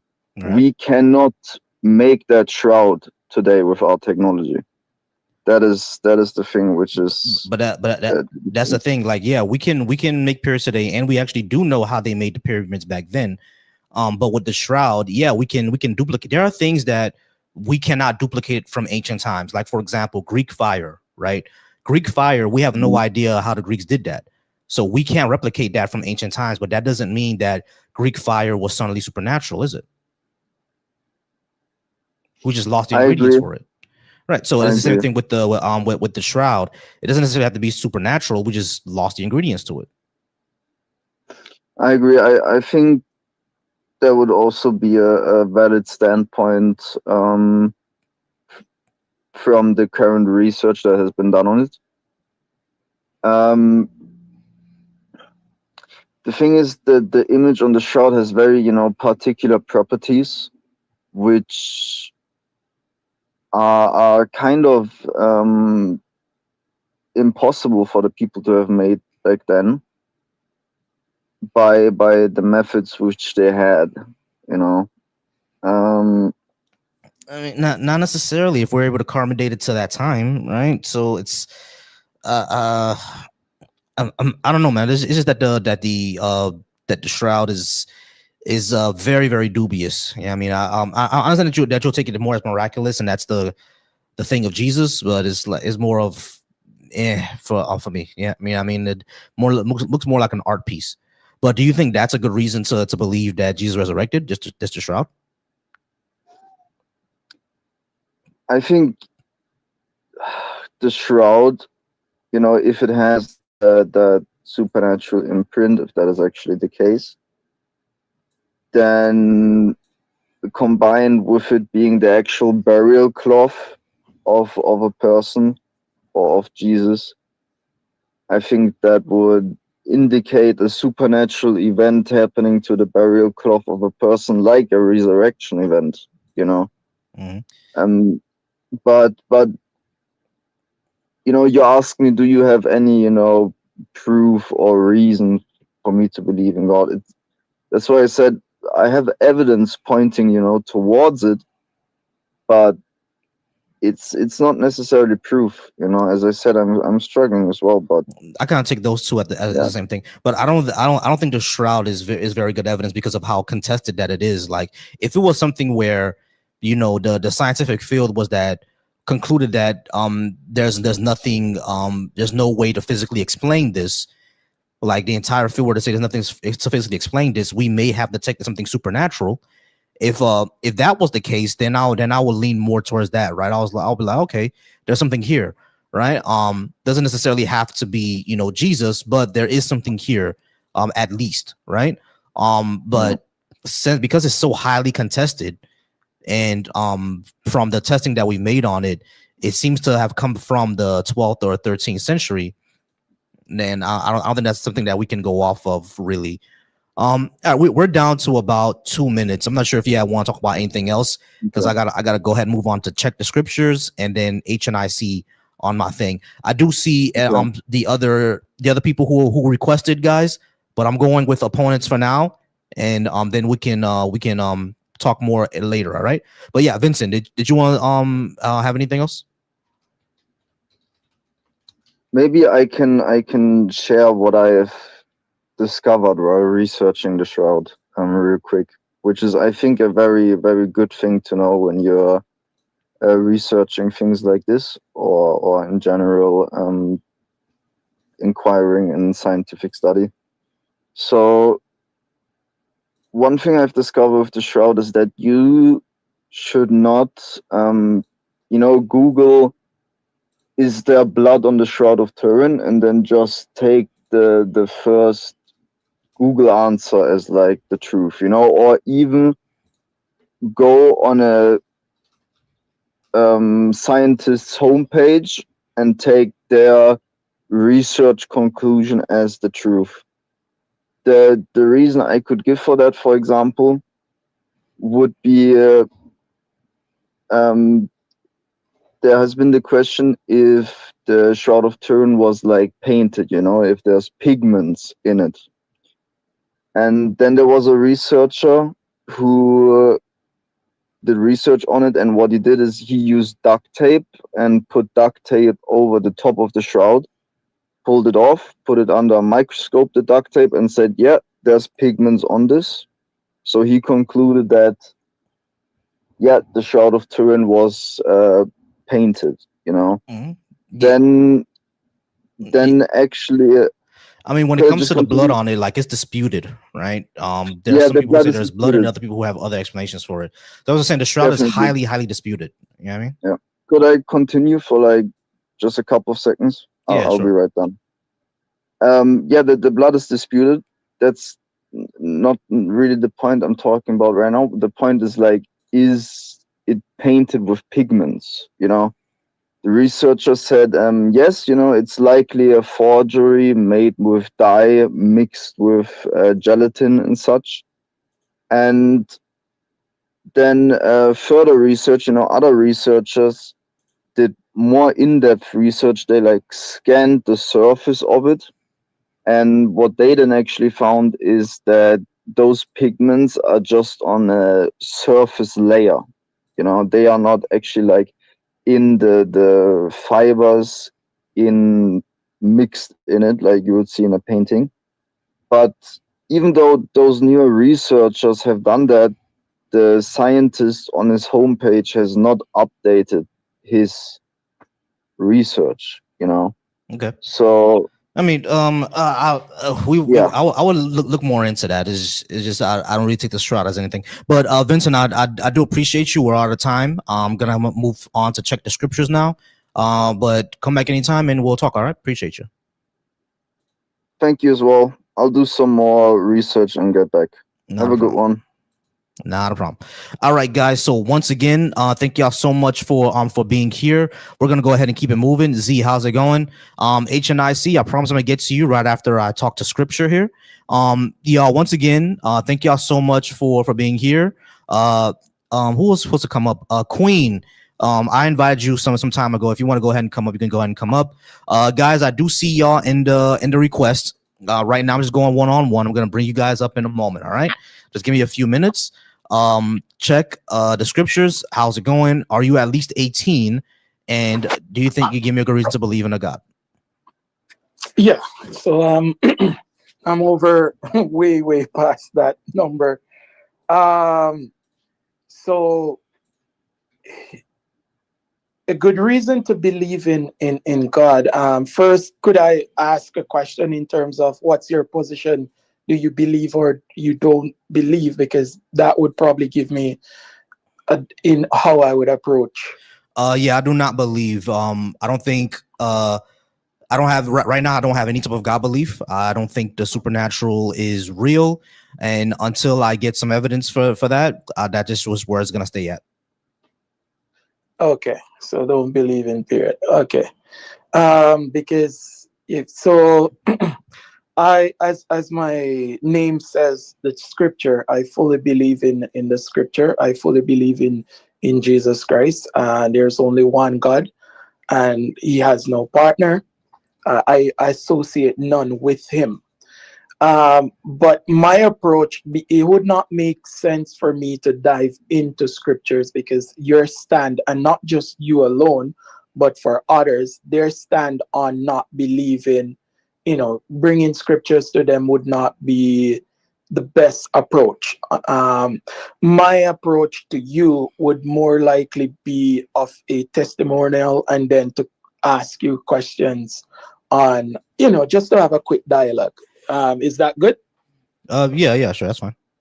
Yeah. So pretty much, my thing, growing up, we always just say, yeah, God is real and everything. But there comes a point in my time where I was really down, right? And you look to friends, you look to family. There was just nothing, right? To there for you. So basically, the only other option is to, let me see who this God is. We were always told God is real, but let me try and see who is this God, right? And for me, it was just keeps going back to scriptures because I grew up in that faith. I'm not Muslim nor Buddhist nor anything Hindu or anything else.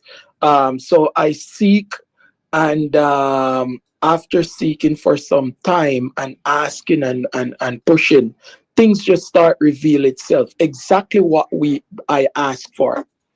To everyone in their religion, they could be probably saying the same thing. Oh, I have done that, and it's the this is what it is. Mm-hmm. But for me, it was in that exact same thing.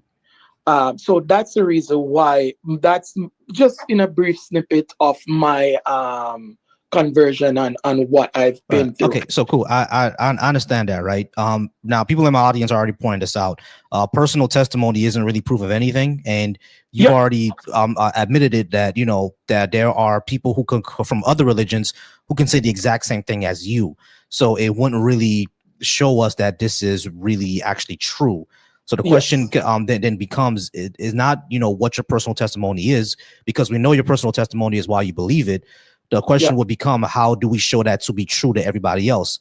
Because testimony is proof for you, but it's hearsay to everybody else. How do we show outside of your personal feelings that is actually true? Good question.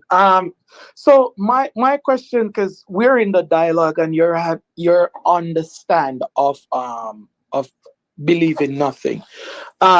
So my question to you is that, because earlier on you mentioned people in Africa as an example, they're suffering and all that. So what's your take on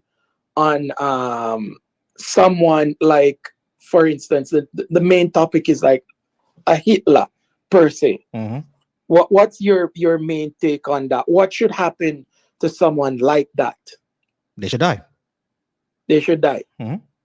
Because But they cause nothing but death and destruction on this planet of other human beings, and their entire goal is to be a tyrant and to wipe out, a portion of the population, which is what Hitler was doing. So yeah, take them out. so why do you think they should die though? Because of just your that reason you gave? Yeah, they cause substantial harm to human being. Their entire goal is to eliminate an entire group of people from the planet. Someone like that doesn't need to be around. Like, you gotta take them out. If they're not going to stop what they're doing voluntarily, then we're just gonna go ahead and take them out. Okay, so they should die. Fine, fair enough. We as you know, we all gonna die. So for someone who is starving and they have nothing to eat and they die, what do you think should happen to them? A person who's starving? Yeah, and they just die. What do you think should happen? Like, well, we should have fed them. We should have made sure they had food before they died. Because after they're dead, there's nothing to do. Like, they're dead. Okay.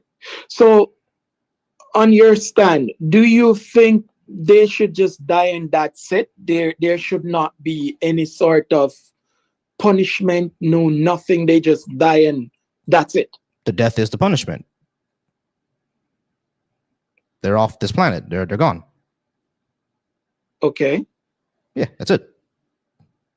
Okay, I see where you stand on that. Yeah, because I don't believe there's anything after this. So, like, take them out. Okay, so you don't believe. Okay, all right. Good to know that you have said that. So, or you have the same position that there are no spirits? Yeah, until I have evidence for any afterlife, spirits, fairies, leprechauns, dragons, anything like that. Until I have any evidence for any of that type of stuff, I do not believe it. Okay. Do you do a lot of research in your spare time? Yeah, I go down rabbit holes all the time. Okay, that's good. Have you ever heard of someone being possessed? Yeah, I'm Haitian, so yeah, definitely all the time. Oh, you're Haitian. That's good. I'm Jamaican, so that's good. Yeah, that's my wife is good, Jamaican, good, so good. awesome. Yeah, that's very good. That's very good. So in your culture, what they would call what they call it, I think voodoo or something like that. Yeah, where they voodoo and obia are almost the same, but yeah, it's voodoo. The same, yeah. Jamaica, they would say obia. There, I believe they say voodoo. It's voodoo.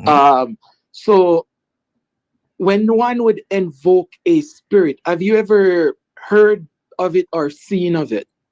When they invoke spirits? Yeah. Yeah, I mean, yeah. I've of course, I haven't.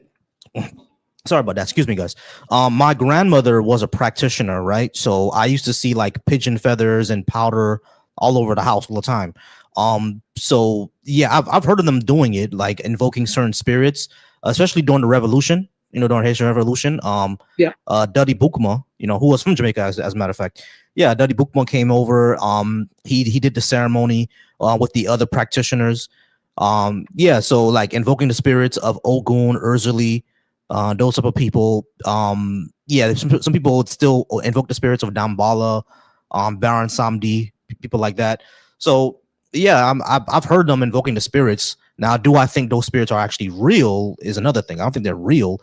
But if you're gonna be asking me like when these ceremonies happen and we see these people be possessed and everything like that, those are kind of just like mental phenomena. You can work yourself up into a frenzy by having those type of experiences, right? They do the same thing over in like Native American cultures. As a matter of fact, in concerts, like if you ever go to a Beyonce, or if you ever been to a Michael Jackson concert, people faint and do all that type of stuff all the time.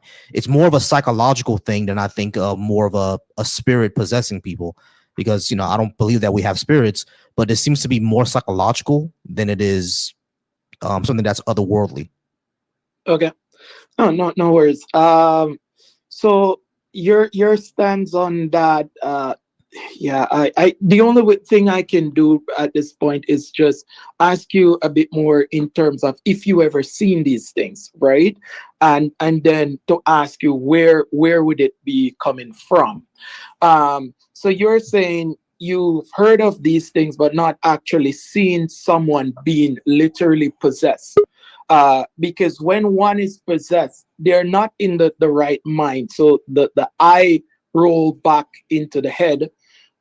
They have immense strength. The strength they have is beyond the average human being, and but yet still they are average, right? Have you ever seen someone walk on a, like, I think they call it what, banana tree there, Like on the banana and the mango. leaf? Yeah, Yeah. yeah, I've seen people walk on those. I mean, the thing is, I've seen people like do the whole possession thing, right? I've seen Yeah. it. What I'm saying is that those results, and from what I can ascertain, is those are more of a result of psychological effects than it is anything spiritual. Because again, we don't have any proof of anything supernatural. So this may be more psychological effects, and we've been able to replicate these several times. Like people who go to concerts, like I don't know if you know what heavy metal. Well, you know what heavy metal is, but if you Yeah, ever yeah, go I've to heard of. if you ever go to a heavy metal concerts, all those people in that pit pushing each other around, working themselves up to a frenzy, you can say that's a spiritual thing. Like they would even say it's a spiritual thing, right? But it's more of a No, I'm psychological thing. It's talking. more of the No, I'm speaking more of someone physically walk on a leaf, like the banana tree, the leaf itself, the banana stalk, like and floating on it. yeah, no, walk on it or walk up it. You have never seen that? I've never seen it. Okay, I've heard of it all right, happening, but no I've worries. never seen it. When someone would, a doctor say, you have, stage 4 cancer and you have a month to live, and literally tests showing that it is there, and they would go to a church where they are true believers and they all pray for that individual. Have you ever seen that or heard of that? Both seen and And heard. they're being healed, Yeah, both seen and healed. both seen and What heard. what Yeah. what would cause that? Cancer is going to remissions all the time, so it's one of those things that kind of just happen. They were probably one of the lucky people that the cancer went to remission, because the thing is, we also see the opposite, right? Folks who are true believers praying for the cancer to go away, and the person still dies. Happened to two of my godmothers. Yeah, I mean, when I was around 12, 13 years old, both my godmothers died within the same year of brain cancer, and they were true believers. They dedicated their lives to this, and their churches were true believers. Those churches dedicated their lives to all of it, right? Still died. So when Well, people say that the miracles happen for the cancer to go away, I always say, how come that person got a miracle and my godmothers didn't? Or the millions of people around the world who get cancer, pray over it, and don't live. You know what I'm saying? many So we just can't people, go off of that. yeah, but many people will say they're believers, but in their heart is far from it, right? So on to you on the outside, you've seen them go to church and they profess God, but the reality is deep down, when behind closed doors, they're far from it. But I'm just trying to get back to that one Fucking that yikes! you said you've I don't, I seen don't, it. I don't, I don't, I don't think you realize how the yikesy things that you said, right? Because it's like you're kind of kind of dodging this entire point here. You're saying that they died because they didn't truly believe it, but you don't know No, these no, people. no. I'm just saying we can't just say they are true believer. Just that point I'm trying to get at, Right, right? but that throws doubt into the entire thing. That's kind of saying you may not want to say that, but you're kind of alluding to that point. They only live if you're a true believer. Miracles only happen if you're a true believer, and if you didn't get a miracle, then you actually didn't believe, but you don't know that for sure. Well, as I said again, I can't. My approach to you is because your stand is I can't dive into scripture, right? Because to you, scripture is just words or a book, right? So I Mhm. can't dive into that. So I'm just going based on events and what do you think and what could cause these supernatural event? That's the thing. I Another don't think thi- those events are supernatural. Like cancers go into remission naturally all the time. That does happen. Doctors make mistakes. They might have thought it was cancer and it was something else. That does happen. You know what I mean? And there are times where it's unexplainable, where they confirmed it was cancer and then all of a sudden it disappeared. That happens. You know what I'm saying? Natural things like that happen all the time. What I'm saying is that if we take a look at this, right, and we have people who prayed over their cancer to go away and it goes into remission or goes away, but we have other people who are also believers and their cancer didn't go away. And the first thing that we say, and I say, okay, well, how come these true believers still died of cancer and these true believers didn't? And the first thing you say is, well, the people who are true believers, we don't know if they really believed in the first place. That's you see how that's kind of no, I get that. Mhm. No, I get that. I was just mainly focusing on scriptures, but at the end of the day, God has the power to give and to take, Okay. right? So yes, I fully understand. Looking at it from the outside, what one would think. In terms of how the human body, the body of a human designed, and everything is just that to that point. If something should just out 1/8 of an inch, many other things, as what researchers said that could happen. What's your take on that in terms of the structure and everything of the human body The and the human, design behind it? I mean, if the human body is designed, it's designed pretty terribly. And why do you think that? What am I wearing right now? Your glasses? Yeah, if I didn't have these, I would probably die because I can't see very well. Like if I were to take these off, my vision is so bad that I can't see my face on the screen, and the screen is about 20 inches away from me, and I cannot see my face. That's how bad my vision is. So if this was how it was designed, that's pretty horrible, isn't it? Because it makes my survivability a lot less. We can't use one example because there are things that happen. It's the same like someone who were born with only one hand and saying, well, it's a bad design. Things happen, right? But on a broader spectrum of how everyone is, it's generally having functioning eyes, hands, legs, Mhm. right?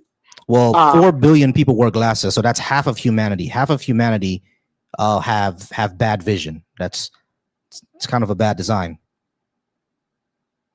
Where half your population has their eyes don't work properly. That's I would say that's pretty bad design. But what you were saying, that overall how the body functions, right?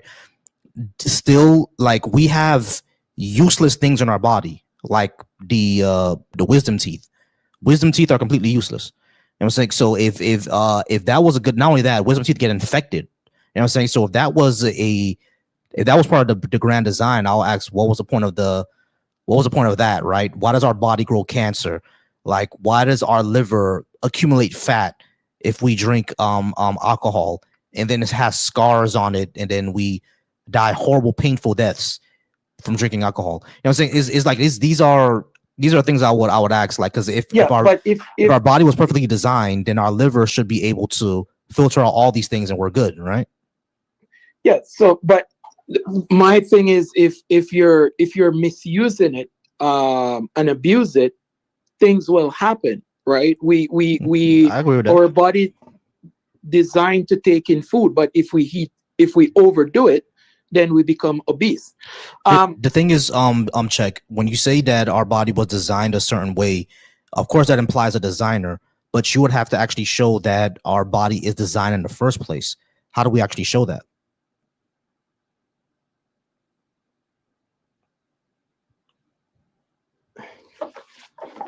Yeah, it's just we have to by looking at how everything is, right? We have to say there is a designer. Why?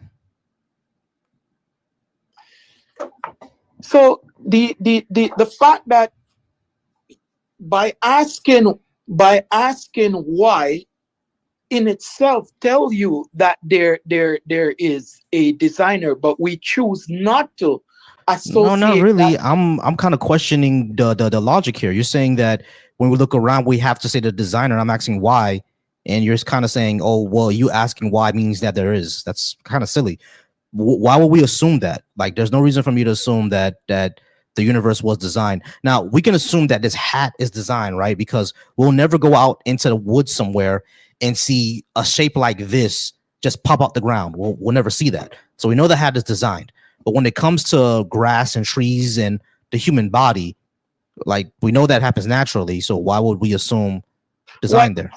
But okay, let's okay, all right. Let's try another approach. You said trees and stuff happen naturally.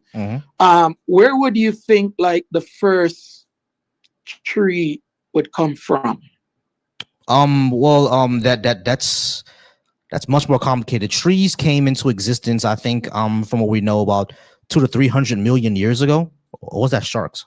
I think sharks were about 500 million years ago. But yeah, trees, I think are like 100 million years ago. And how they came into existence is not something I can explain because I'm not a botanist. You know what I mean? That's a very complex subject. So I don't really know. But we do know. I'm not saying you have to know, but it has to come. Yeah, it came from somewhere. I'm not saying that trees popped out of nowhere. Trees did evolve over time, right? They're plants that evolved over time. How did they evolve is not something I can answer you. I don't know. I'm not a botanist, but yeah, I think they came here around naturally. I'm pretty sure if we look it up, we'll see how trees came about. Yeah, trees about 400 million years old. There we go, 400 million years old. Yeah, right. But it came in somehow. It came in somehow. Yeah, sure. Okay. So why not that somehow you associate to that designer?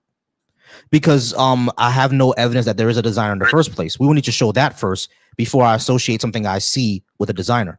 We have to show that if we're going to say, okay, this is because of a designer, we would need to show that a designer actually exists first. We just can't assume that the designer is there. Because nothing. I get your stand and many others like yourself. Yeah. Oh, so you have your because the mindset is also in the scripture where many need to see before they believe. Yeah, I mean, I don't see the problem necessarily. I don't necessarily see the problem with that because like that's how we will all typically operate, right? I always give this example. If I were to tell you that I have $10 billion, but it's in Nassau, Bahamas, go ahead and catch a plane there, meet me at the beach, and I'm going to give you $50 million. Are you going to believe me? Based upon evidence, yes. Based upon evidence, exactly. Yes. But if I just told you that? No. No, exactly. So evidence is something that we can demonstrate. You know what I'm saying? So that's what I mean by this. All right. So hey, scriptures, we are kind of out of time. We went about 5 minutes over. No. I do appreciate you though. All right. Come back anytime. No worries. All right. Thank you so much. Have a good one. Yeah. Bye. All right, NSJ, I'm going to get to you next. NSJ, just give me a few moments. I do have someone in front of you. Hey, what's going on? Take notes. NSJ, please be patient with me. I'm going to get to you next. I just have someone in front of you. His name is HNIC. HNIC, how's it going? I think we spoke before, but just give me a few moments to shout some folks out. All right. Over on a Deconstruction Junction channel. Thank you so much, Deconstruction Junction. Big one on those numbers. Let's go ahead and keep them pumping up. If you want to go ahead and send me a super chat, I do appreciate that. Send me that. I'm not reading the comments, guys, so I'm not going to be able to see what you guys are saying. If you want to talk to me, go ahead and go to the link, tiny.cc/Volsi Live. It is pinned, so you'll be able to go ahead and talk to me, all right? Over on the Volsi Thoughts channel, once again, I appreciate you guys over on the Volsi Thoughts channel. Thank y'all so much. If you'd like to be part of the conversation, tiny.cc/Volsi Live, you go ahead and talk to me there as well. The gift goal is up for the Volsi Thoughts channel. Go ahead and send me a gift if you'd like to support what I do. And if you're watching me over on the B.A.A.S.H channel, okay, over on the B.A.A.S.H channel, definitely go ahead and come on up, tiny.cc/Volsi Live if you'd like to talk to me. Thank y'all so much for being here. We are going to move over to HNIC. HNIC, how's it going? Are you at least 18 and I think we spoke before. Yeah, brother. Yeah, I'm way over 18, brother. And yeah, man, I was hoping that Haiti would actually win a game on the World Cup, man. Did you see him? Did you put some bets on him? Same. No, I didn't put any bets on them. I wasn't betting on us to beat Brazil, but I think we could have beat Scotland, and we got cheated out of that. I saw that we got cheated out of that, definitely. But I am disappointed that we were going to be the first team to be eliminated. But I am very, very proud that they finally made it after all this time. Like that is amazing. That's wonderful. I feel you, man. Who do you use usually for your bets, like Kalshi or like? If you ever do. I actually don't use those because the thing is, the reason why I kind of like things like Polymarket and Kalshi, the reason why I know I can bet on things but don't use it is because I don't want gambling to become normalized. And I think gambling is going to become the new crack epidemic. Tell you the truth, it's very I'm very worried about it. That's the only reason I haven't really used it. Now, Kalshi, I'm not gonna make money off of it because I can predict the weather like pretty easily. But it's the only reason I don't use them. Like, man, I'm just not comfortable with it right now. You see what I'm saying? You see what I mean, right? I'm not really comfortable with those sports, those betting apps at the moment. They seem they seem icky. Yeah. So it's mostly like just between friends and everything like that. I feel you on that because that's where like a lot of people like in the 1800s they used to have issues of betting and gambling and things of that nature that really hurt and everything. Yeah. But yeah, man. But I'm just saying like when you look at it from the aspects of when you say a good reason, what is your premise of a good reason? Just wanted to see what that looks like before I can get into anything. Yeah, a good reason I would say would be evidence, something that's demonstrable, demonstratable. I think those are what would be good reasons. Demonstrable. Okay, bet. Okay, so I look at it this way. Even we look at it from a game theory perspective, and saying that, hey, would you rather believe in something and then get infinite bliss? And then if you don't believe, but yet it's still there, then you'd have infinite damnation. Or if the aspects of saying that, hey, if you do believe and there's not there, then you don't lose anything. So really when you look at it, you can look at it from a Pascal's wager perspective. It's saying that, hey, you know what?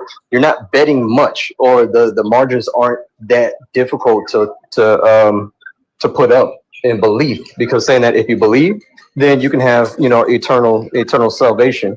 But I do think you're losing. You might give me a second. You might give me a second. Give me 1 second, guys. Give me one moment. Hold on.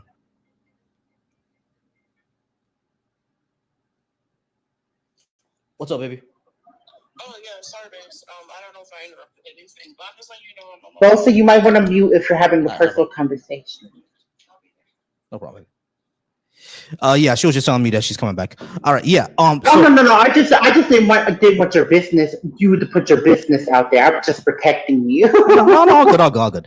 All right, guys. We're gonna go ahead and run it right now. We'll go ahead and run this panel for the next maybe 20, maybe 30 minutes. We'll go ahead and get everybody on this conversation. HNIC, you are a believer. Give me 1 second. HNIC, NSJ. You can hear us, correct? Yes, sir. All right, everybody can hear NSJ over on my StreamYard. I mean, I can. Well, if we're talking to us on TikTok, I can. You cannot, or you can? No, I can. That's what I was saying. Oh, you can. On Okay. TikTok, we can. Okay, cool. All right, so NSJ, I'm not sure if you're looking at the screen, but you see we got a full panel. You and HNIC are the. Oh, actually, matter of fact, let me do this. NSJ, are you a believer? It's a hard question, but I can help us both with that. Okay, whatever that means. All right, cool. We'll just say for sake of argument that he's possible agnostic. Possible agnostic. All right, cool. All right, I wouldn't say that. You would not say that. You wouldn't say that? No, not personally. I think I could get into it in a moment.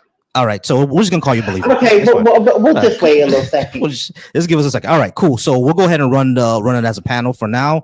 HNIC, let's go ahead and let me go ahead and start this clock over again. As a matter of fact, because I want to give you your proper amount of time. All right, HNIC. So you brought up really Pascal's wager, but you understand the problems with Pascal's wager, right? Yeah, well, I'm looking at it from basically from the issue of aspects of a game theory perspective.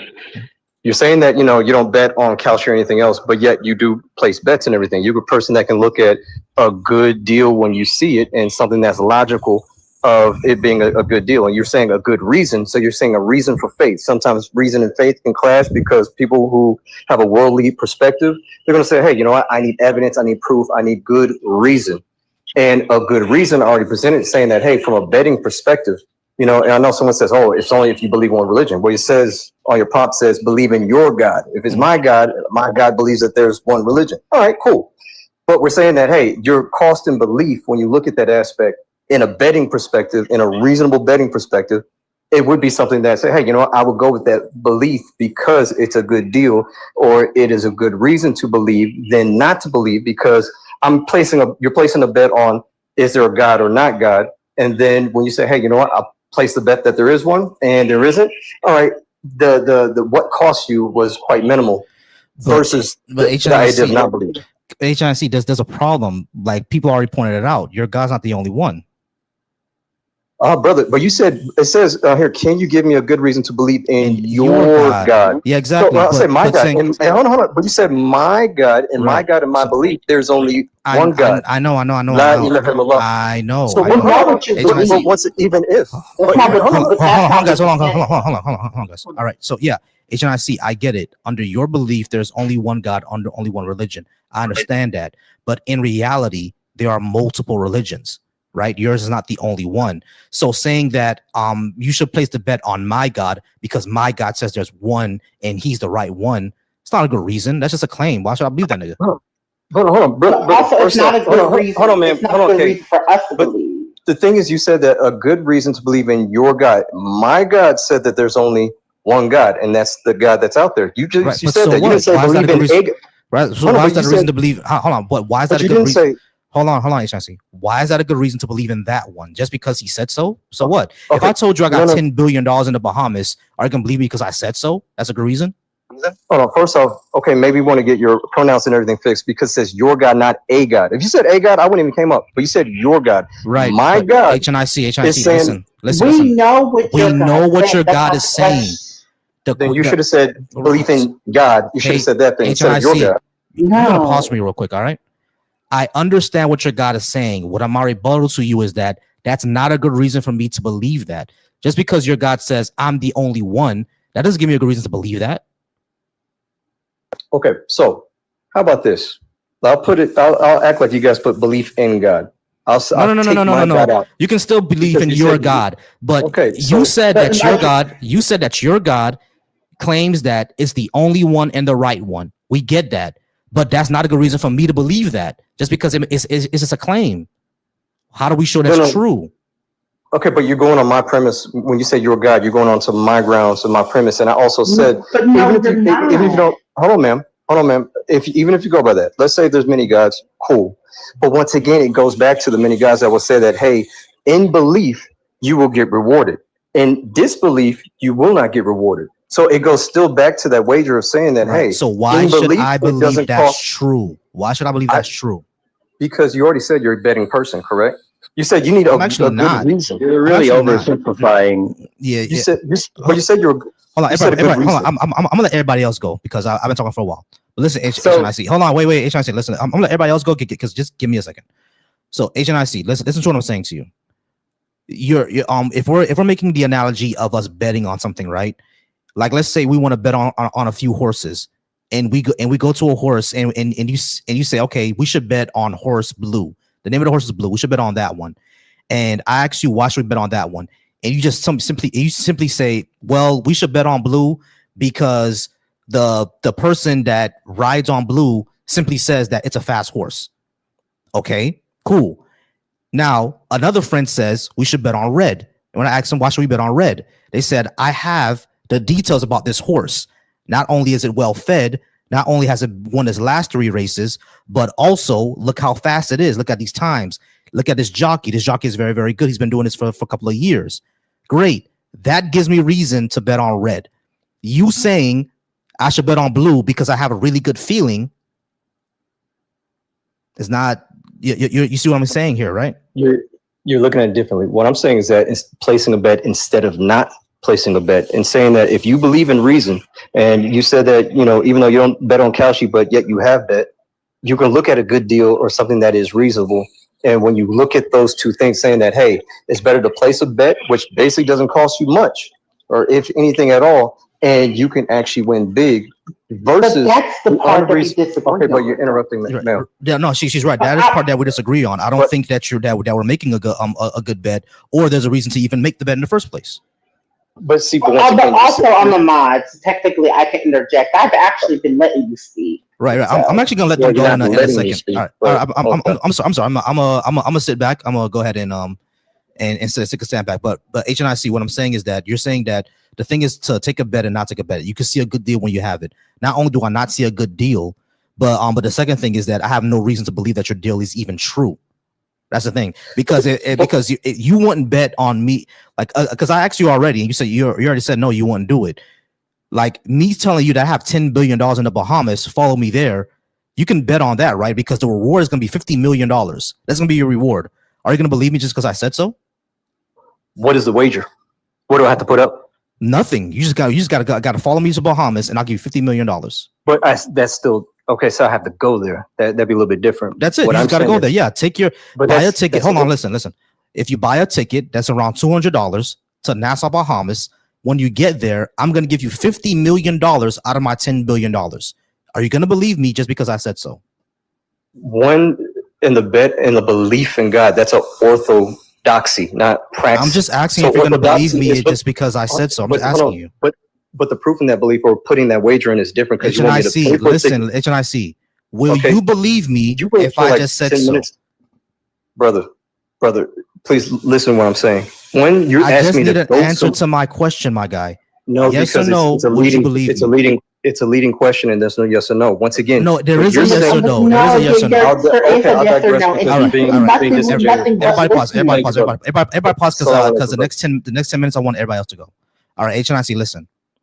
I have $10 billion in the Bahamas. Buy a ticket to the Bahamas, and I will give you $50 million. Can you stop interrupting? Wait, you interrupted me, and you spent. I'm the host. I have $10 billion in the Bahamas. If you buy a ticket to Nassau and follow me there, I will give you $50 million. Do you believe me just because I just told you that? Do you believe me? Just a yes or no.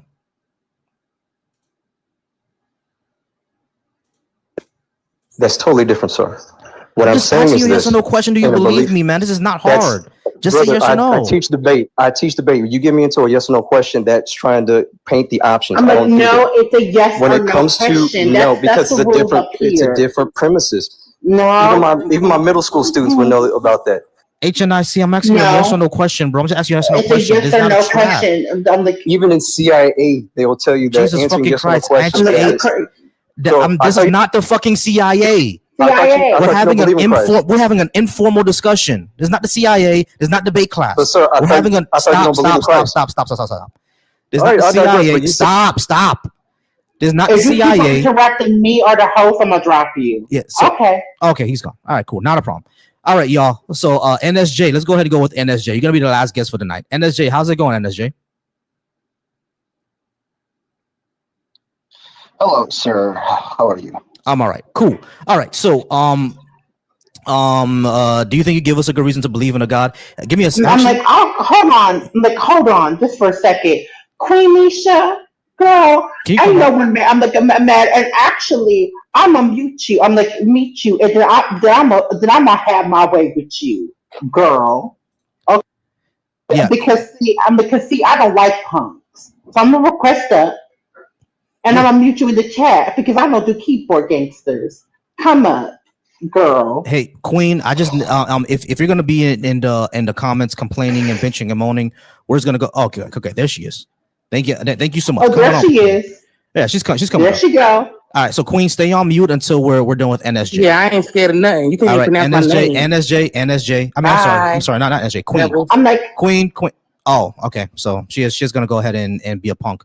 I didn't drop her, by the way. Me neither. Yeah, she's gonna be a punk. All right, NSJ, we're gonna get. So like I said, girl, you a punk just like your God. I'm like, you wasn't ready to get scalped, bitch. Anyway, jump in. I want to know. I'm actually in your hood right now. I'm in Florida.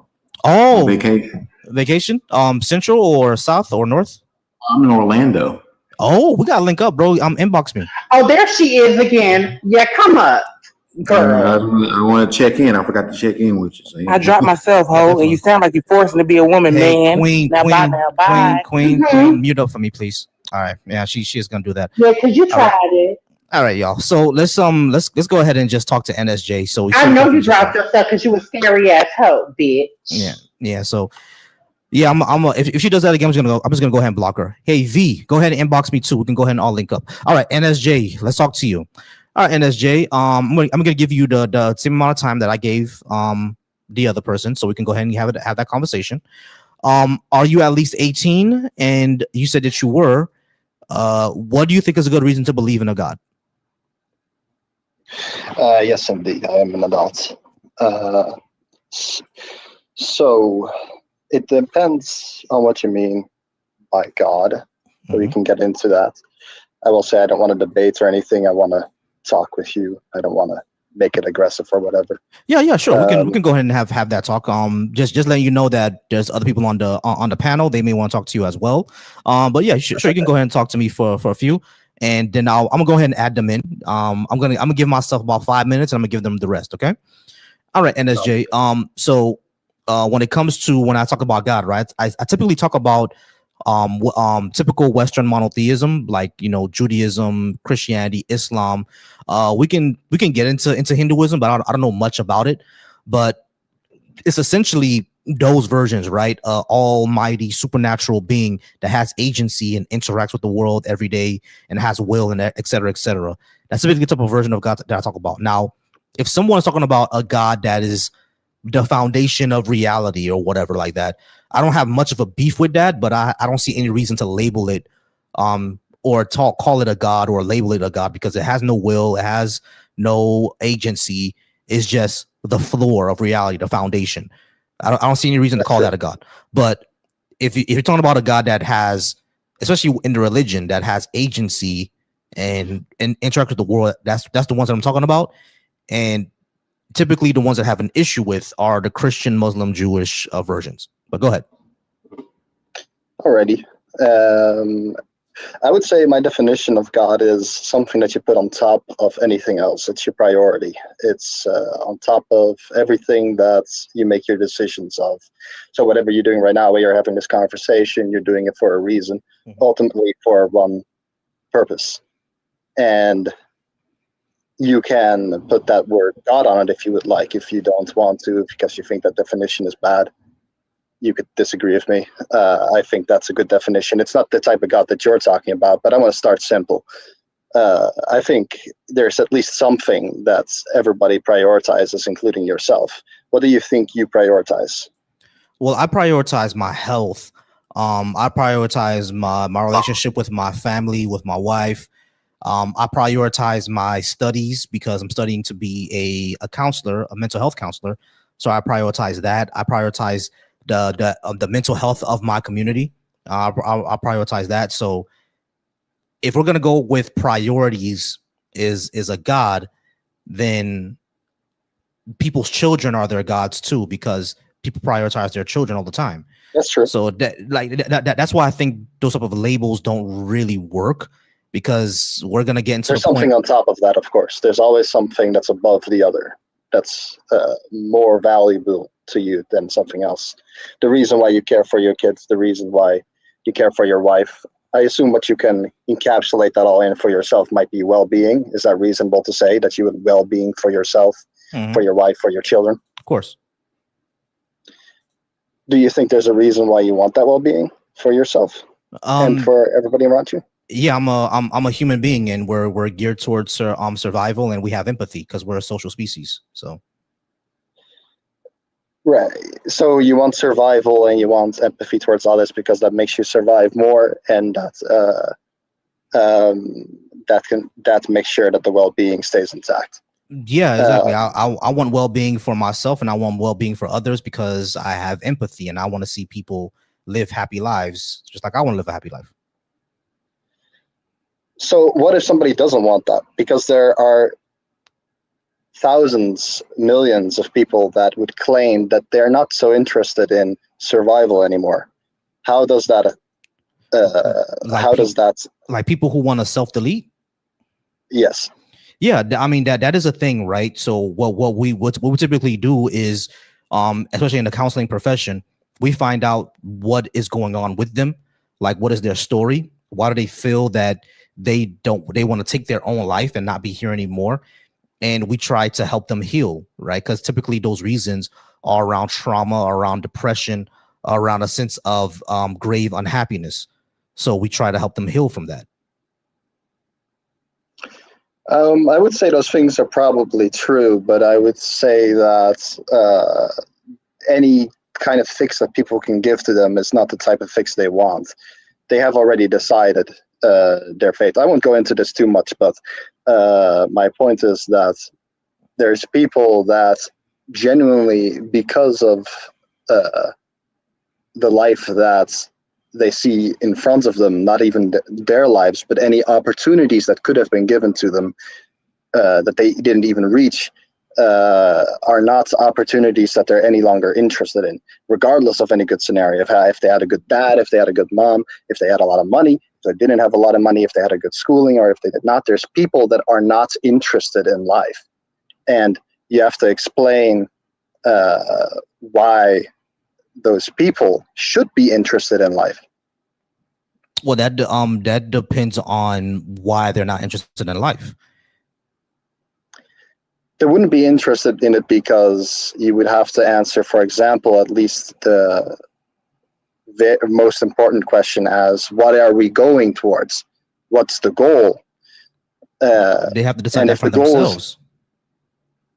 Yeah, you get to decide any goal you would like, and you can live your life that way, and you could call it enjoyment and fun while you live.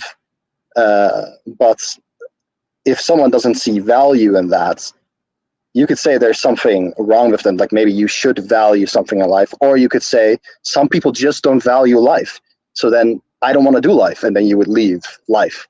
So are those people wrong, or should they value life? They're not typically wrong. You can value anything that you want, right? I'm not going to say that they're wrong or not for not valuing life.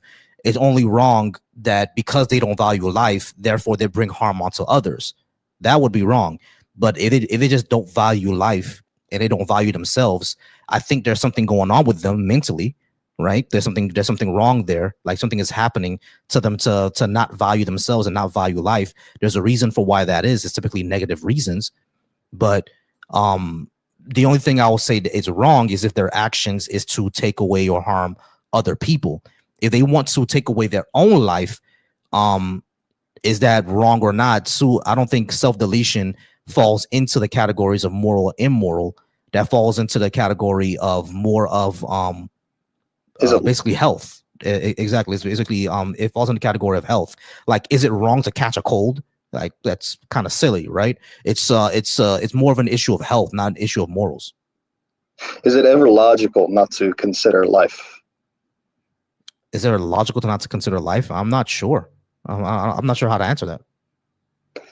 So I think you can argue that there, if you don't believe in God, the only logical conclusion is to not care for life, and that's what many people conclude to. If you look at the evidence, you do see that people that believe in God are happier. I think everyone agrees about this. I think you agree as well. Right, but those people are generally happier because of community, not because they just have the God belief. Because there are depressed people who believe in God, right? There's depressed people that, I mean, of course, depressed, but they still have a will to live. So that's different. Right, they have coping mechanisms. So when we look at these type of things, right, they have coping religion does give people coping mechanisms, and it does give them community. Like anywhere you go in America, if you're a Christian, you're going to find a community. Well, maybe not in the deep South if you're a black person, because a lot of Christians here are still racist. But like if just about anywhere in America, you're going to be able to find a community if you're Christian. So that helps people out. And not only that, Christianity and everything like that. I mean, even in the South, technically, because there's black Christian communities in the South. In the As South. someone who's has lineage in the South, yeah. Yeah, exactly. So you're gonna find community anywhere you go as a Christian, right? But those things like those happiness and stuff like that is more built around having that community, not just the belief in of itself. Well, that's an assumption, but I would say that's reasonable. But it's not an assumption. That's what the research actually says. They said this is coming from their community. Because I know what you're citing. You're citing the study that showed that people who are religious tend to be more happier, have better coping mechanisms. The study actually does says this is because of the community. They have a community. I mean, the study can make their own conclusions. That's people making the conclusions. If they're basing it off of any evidence, that's. Do you think people who don't believe atheists can't have community? No, I don't. Well, if you want to go all the way down, then it's going to be very difficult. I do think it's not the same thing in the slightest. To be honest. Because they're a minority. Where there's not a lot of atheists. So yeah, it's difficult. But we do build communities on. I mean, not to mention there's humanitarianism that exists, and that's a whole philosophy within itself. Being a humanitarian doesn't necessarily mean you subscribe to a religion. There are humanitarians that are not religious. Right, but why would you be a humanitarian under atheistic beliefs? Why not? Empathy. Let me tell you. Let me explain it to you like this. No matter what, you have a mind, and that mind is reliant on nature, nurture conditions, giving you a subjective reality to believe what you want. You are giving form, name, and construction via your own five senses and mind. So therefore, everybody around the world does this and has a sense of community around this. The problem is when the ego gets so large and thinks that its way is the right way. And in actual scientific explanation is that we don't really know everything, and we're always mapping and navigating, and that's science. Science does that. It lays firm foundations for those that want to have factual evidence and contangible evidence to look at the reality from which they live in. Just because you don't do it that way or like it that way or reach for some creator, it doesn't mean it's not completely naturalistic. That the principles of creation, preservation, and destruction are not just natural principles of our known reality functioning always in everything. And so when I say you are that which is having an experience, it's just as valid as you believing in some authoritarian creator God. I wouldn't say it's has any standing. I think it has zero standing when you ask people who don't want to be part of life, and you ask them, how can I make you accept this humanitarian idea for yourself? Save yourself and live humanitarily. They say, no, I'm not interested in this. There's nothing after life. Supposedly there's just nothingness. We don't know about it. I'm not interested in nothingness. Who says and that? I'm not interested. The atheists say that. There's no such thing as nothingness. There's no such thing as nothingness. In physics, there's no such thing as nothingness. Yeah, nothing doesn't. Actually, it's you Christians that believe nothingness. Actually. Wait, hold on, guys. So NSJ, you're saying that atheists don't care about life, but you're just wrong. No, I didn't say that. All right. So what did you say then? Because I'm not. Many people, they, regardless of whatever label you want to put on them, if you put them under a possibility of only no God, then they will choose to let go of this life because there's no other option ahead of them. I mean, there's nothing. I mean, but the thing is, are you saying that becoming an atheist makes you more likely to be suicidal? 100%. There's no evidence of that. Well, there is clear evidence from that supporting the just that study that I brought up. But again, the study that you're bringing up, it makes the conclusions around. That's fine. Hold on, NSJ. That's fine. It makes the conclusions around community. Atheists can have community. That's fine. One. But I'm just saying it makes it more likely if you're an atheist. But there's no evidence of that. The study didn't conclude that. It quite literally did. No, it didn't. If happiness is a measure that is the opposite of depression and all that stuff, then you will find it amongst. It's not about being an atheist. It's about not having community. Anybody who doesn't have community will become suicidal. Well, okay. Well, I'll let go of that then, not because I don't want to go down that rabbit hole. So I just don't think that there is anything you can base your humanitarian ideas of when you ask Why a not? person, when you ask You're somebody human, are we not who's letting human go of beings? life, how do you convince a person to back out of that? There's nothing you can tell them. There's nothing you can tell them. That depends on the person, bro. Like, I'm 'cause saying, hold on, NSJ. with NSJ, it depends on the person because people have those type of thoughts for different reasons. You just can't say there's nothing that an atheist can tell them to help them live, because there are therapists who are atheists, right? And they help people with their suicidal thoughts. So saying there's nothing they can tell them is kind of silly. We can. I wouldn't agree with that. I wouldn't agree that's the case. But NSJ, and hold on, wait. How can you not agree that's the case? You're saying that entire profession of therapists, they're all religious? I'm saying that the therapists that are not religious are not supportive in. How do you know that? Coming. How do you know that? I'm not basing that off of any evidence, if that's what you're asking. I'm basing that off. So you're making a baseless claim? Or you're saying that I'm making a baseless claim. No, you are making a baseless claim. No, you did make a baseless claim. You literally said that you don't think that therapists. Hold on, NSJ. You literally said that therapists who are non-religious are not supportive. You realize that's our job, right? So our job is to be supportive. I already told you what my opinion on that was. NSJ, our job is to be supportive. Our entire profession, our entire license requires us. Hold on. A really good job. Hold on.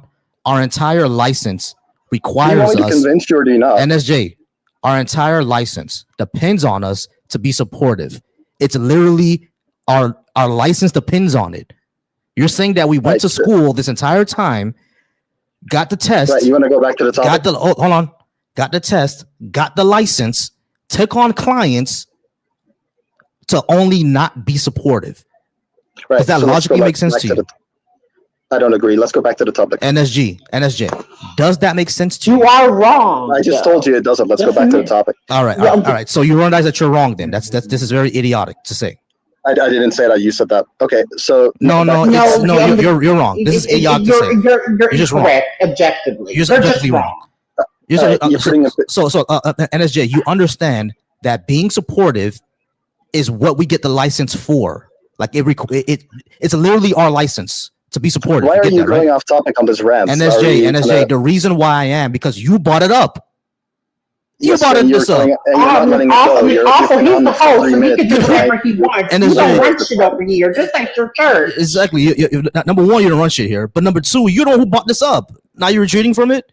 You realize that it's crazy to say that just because a therapist is non-religious, they cannot be supportive. Right, should I grant it for you so we can go back on the topic?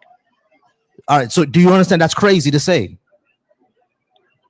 Sure. Let's go back on the topic. All right. Great. What's a good reason for me to believe in a God?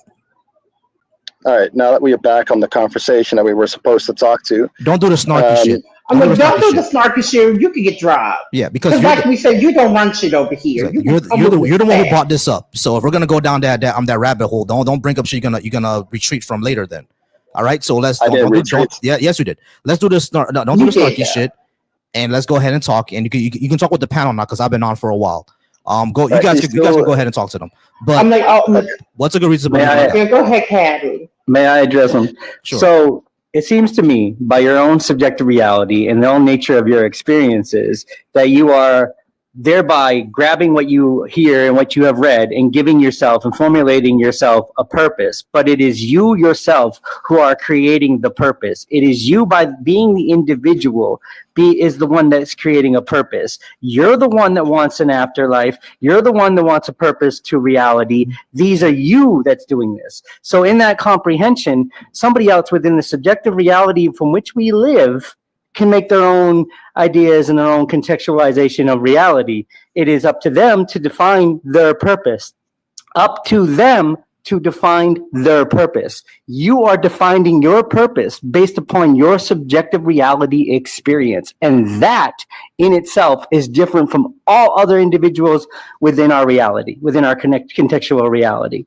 So to say that a people cannot be atheistic and be humanitarian and have a community and not be suicidal is just asinine. It's just crazy, because you can have a community around a lot of things that don't make a lot of sense, like flat Earth, for example. You know, so yeah, man. Do you get what I'm throwing down? I would say that last part is reasonable. You can make a lot of things up and just believe them, and then try to live that way. I would say it doesn't work out very often. I would say there are some cultists that really push forward with their cult and become really rich and famous and powerful, and there you go. And they have a crazy cult. They have a crazy cult. Rich people are just a side. But you understand, it depends on the community and the strength of the community that can lift the person forward, and it not necessarily what the real truth is, what the real truth is, or what the real reality is. Do you understand? I understand, but that's exactly my point. If you want to call a community, which I will go with that for now, the weakest type of communities are obviously the ones that are not within religion, and he just made that point himself. Who said that? Right. Who said that? The main man that is concerned. I said that they're smaller and it's harder to find. I didn't say that they're weak. You're saying that because they're smaller, that makes them weak? Is that what you're trying to say?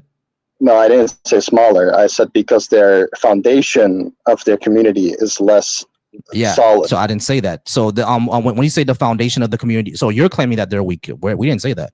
We can still have a strong community and have a strong, solid foundation. The foundation could be humanitarianism, critical thinking, things of that matter, right? So we can still have a strong foundation and have a strong community, even if it's I would argue that's exactly what the community is.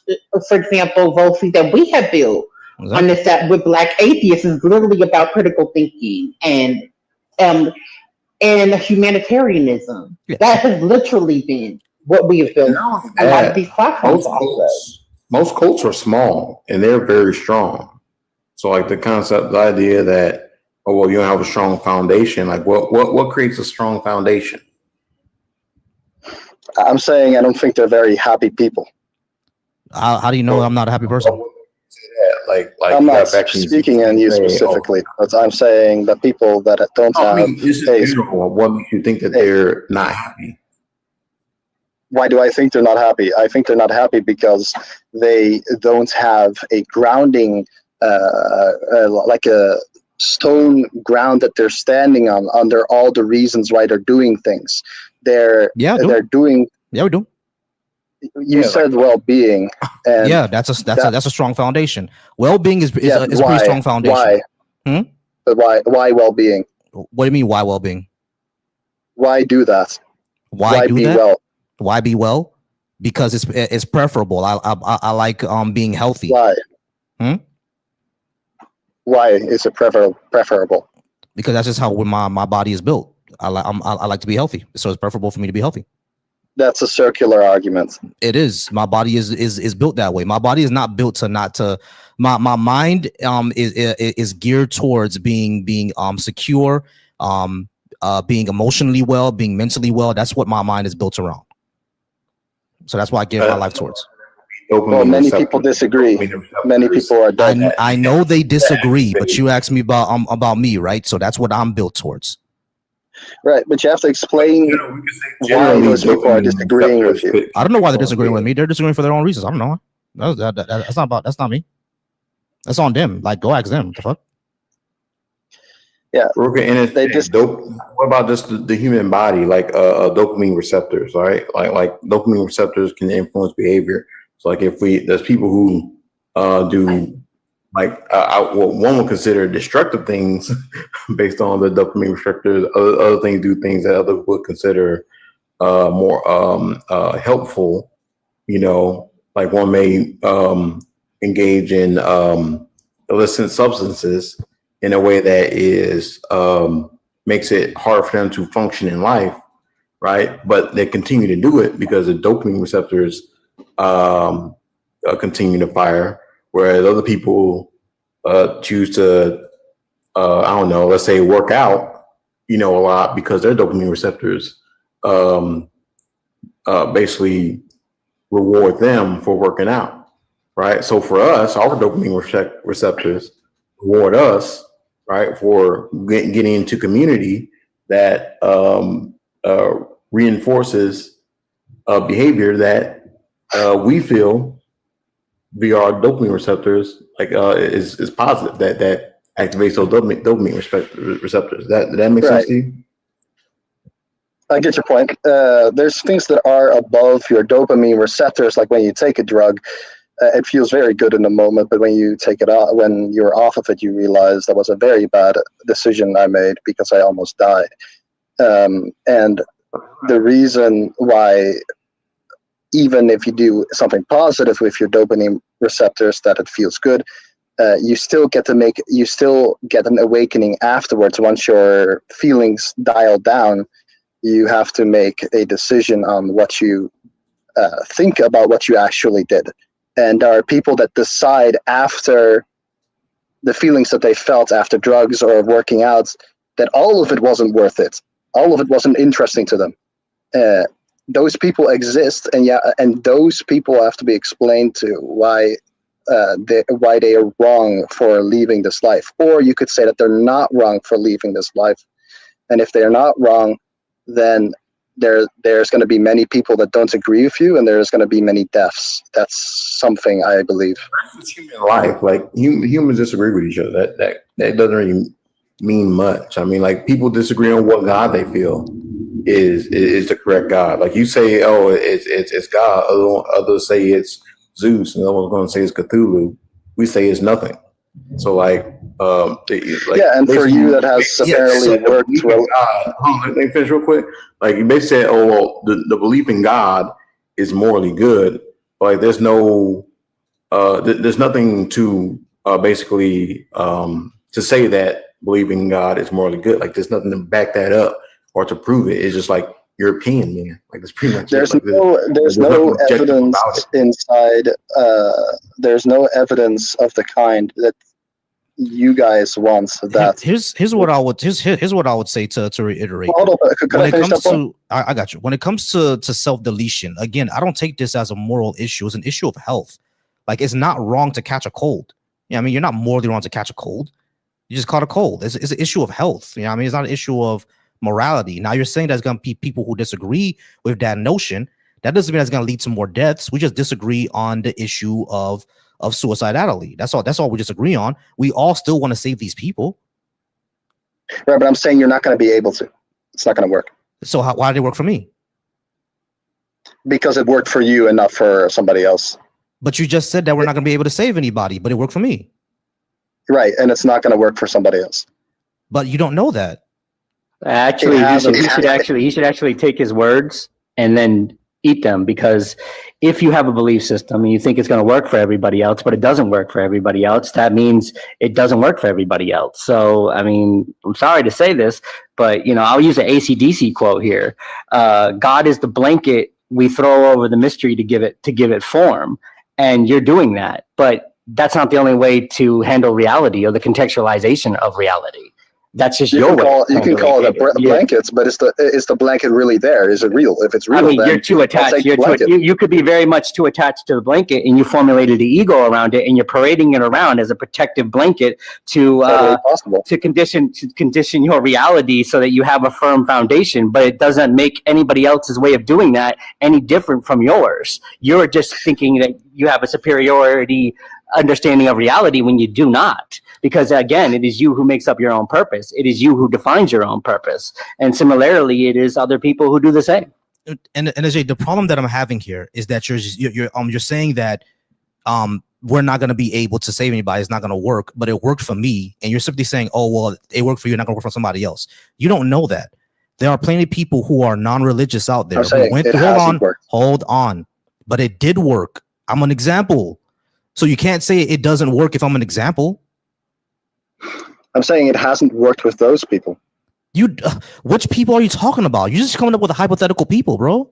Who are you talking about? I mean, the statistic of suicide that's increasing every single year, That's not because people don't have religion. Religion has been increasing, as a matter of fact, and suicide is still going up.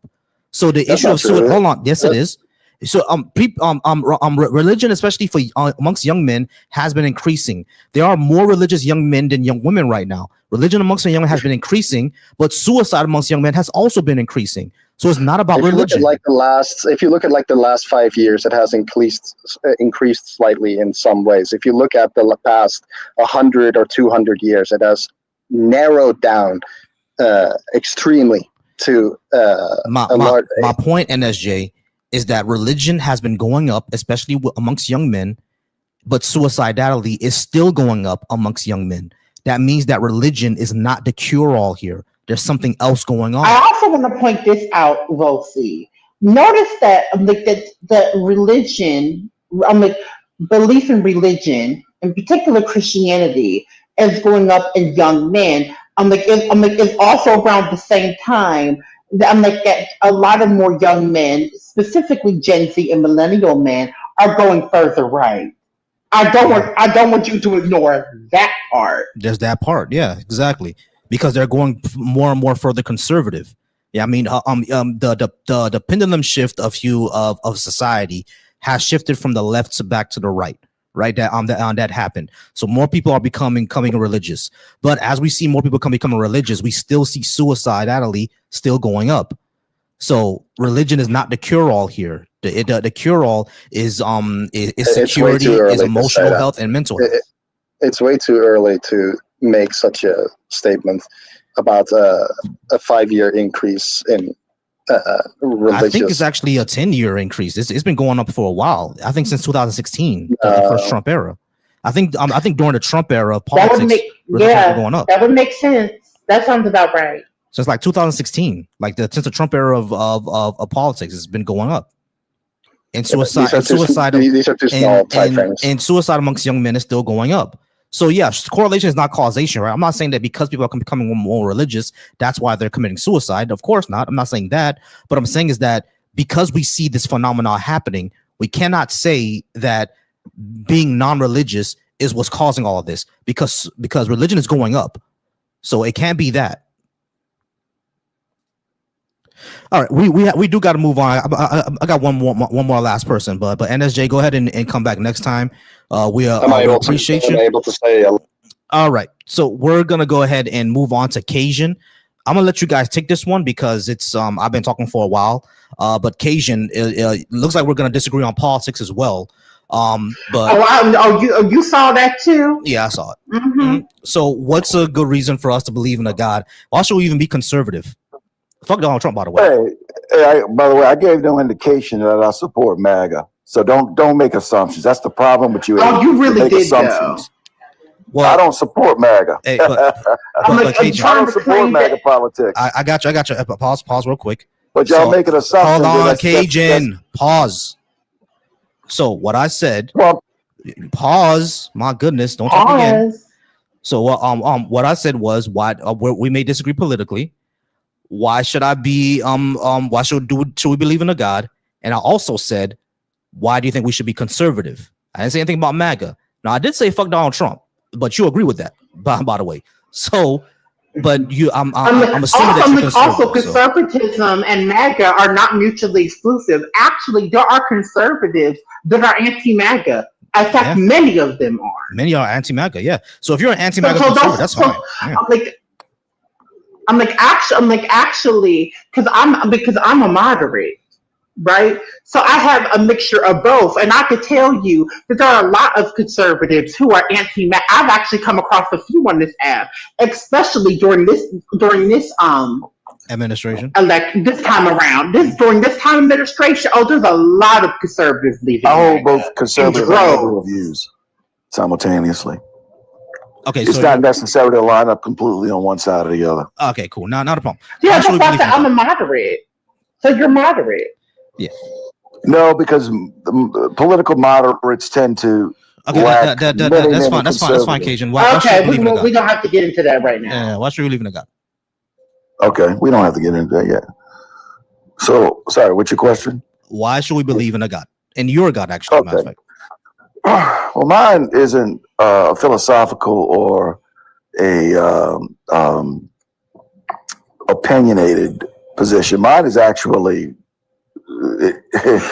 It's actually it's based strongly in facts, and the reason why I think that everybody should believe in not only God but the God of the Bible is the God of the Bible claims that the fact that he knows the future proves he's God, and it doesn't stop there. He actually lines up all the so-called gods of this world: Allah, Buddha, Shiva, Brahma, Zoroaster, all Zeus, all of them. He lines them all up and he challenges them to prove their divinity by declaring the future. And then immediately after, he pimp slaps the dog snot out of all of them, calling them abominable and impotent and you name it. Now, this challenge was 2,700 years ago. So these so-called other world religions whose systems are based in these other deities have had plenty of time to produce documents that prove that their deities know the future, and they don't. You can read any ancient book and you will find no prophecy, whether it's the Mahabharata or the Bhagavad Gita or the Tanyaka or any of these principal Eastern religious books. You will find no predictions of the future. But when you open the Bible, you find plenty of prophecies, predictions before the fact that came to fulfillment. Now, I'll say this one last thing because it's very important. One last thing. People say, well, the stuff that's written in the Bible was written down after the fact, so it doesn't prove anything. Well, the fact is, the 2nd century Dead Sea Scrolls, which were found in Palestine, they actually contain a writing from the book of Daniel, chapters 2 through 7, that are written in Imperial Aramaic. And this Imperial Aramaic could not have been originated in 2nd century. It had to have been written down in 6th century BC when Daniel everybody pause. I am Cajun. I just want to clarify something. Did you say that that Hinduism doesn't have prophecies of the future? Yeah, there's no. Yeah, did you? Being a Hindu, I know that's not true. Yeah, exactly. So that's what I was asking you. Is there's no prophecies in the Quran. There's no prophecies in the Mahabharata. Have you read the Mahabharata? So I just did a quick Google search. Hinduism does have prophecies of the future, my guy. What are you talking about? All right. So a couple things that he needs to understand. Wait, sir. Let me talk.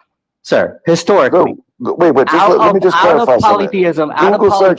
Google searches for truth are like asking the wolves whether or not the sheep should. Cajun. Go ahead, Caddy.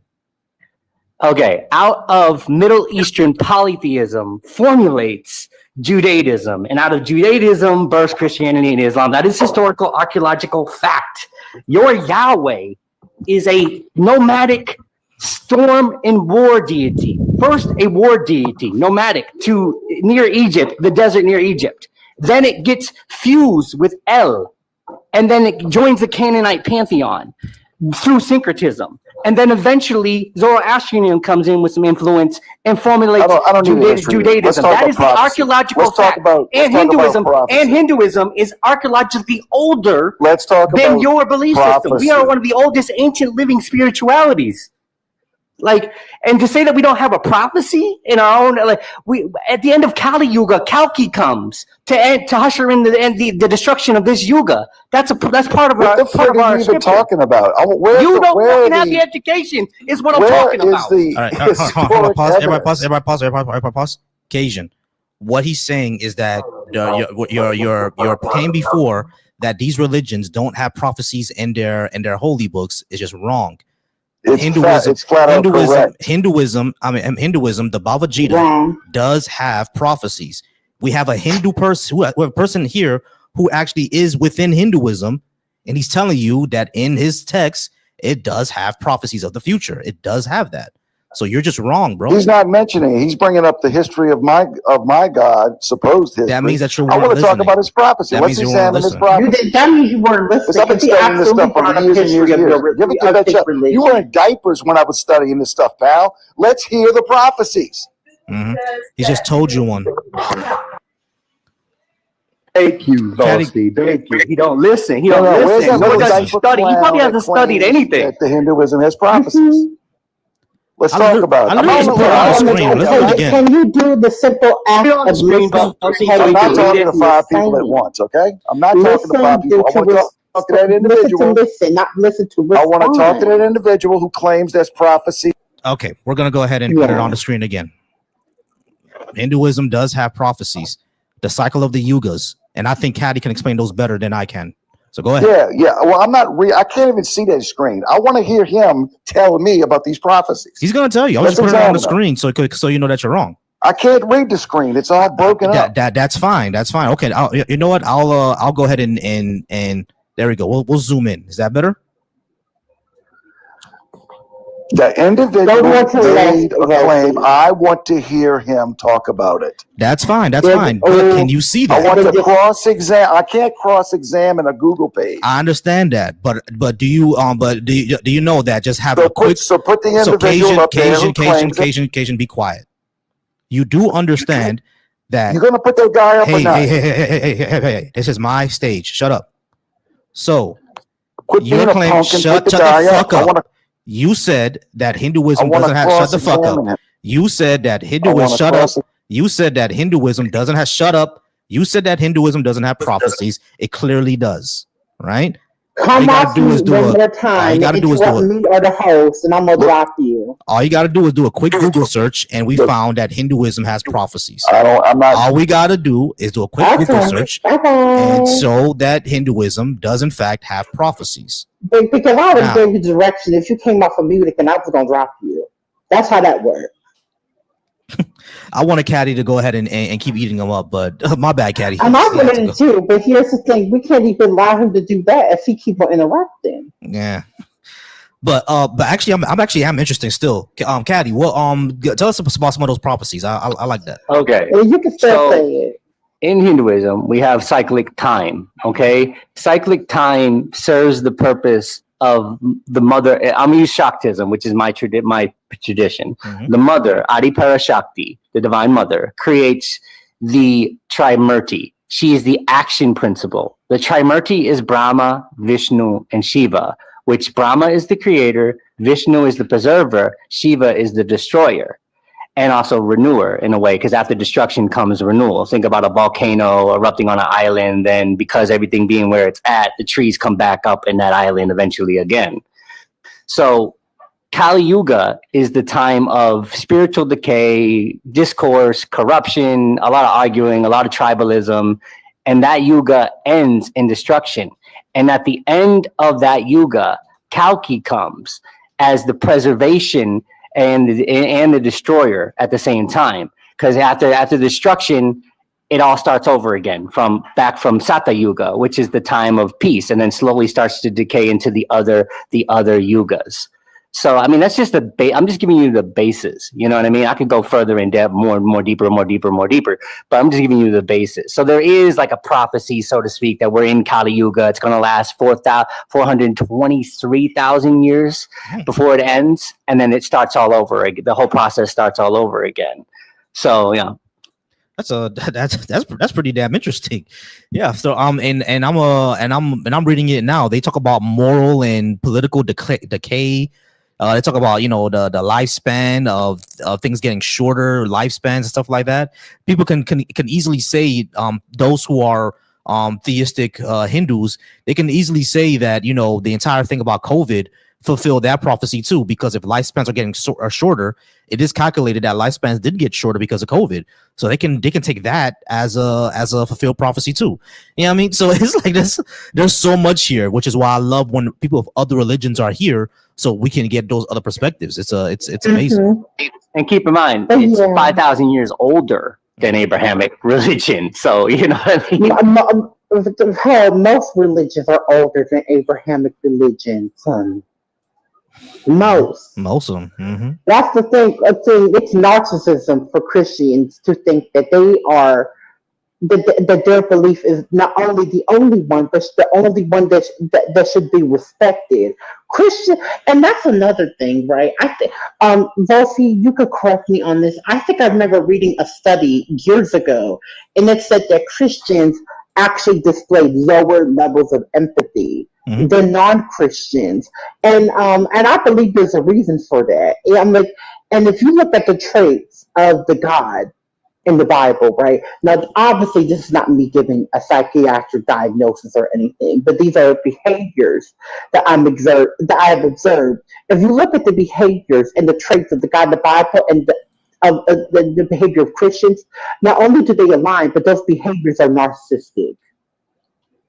Yeah. I believe, no, and maybe this is just, I don't know if this is something that's been proven yet, but what I observe, I believe Christianity can actually breed narcissism, especially in men in particular. Because I was talking to someone the other day, and I was like, imagine you have an ABUSIEV, man, and and you give him a pulpit and a Bible, and how much damage he could do. Like, imagine the damage that he could do with a Bible and a pulpit. Definitely do a lot of damage. All right, guys.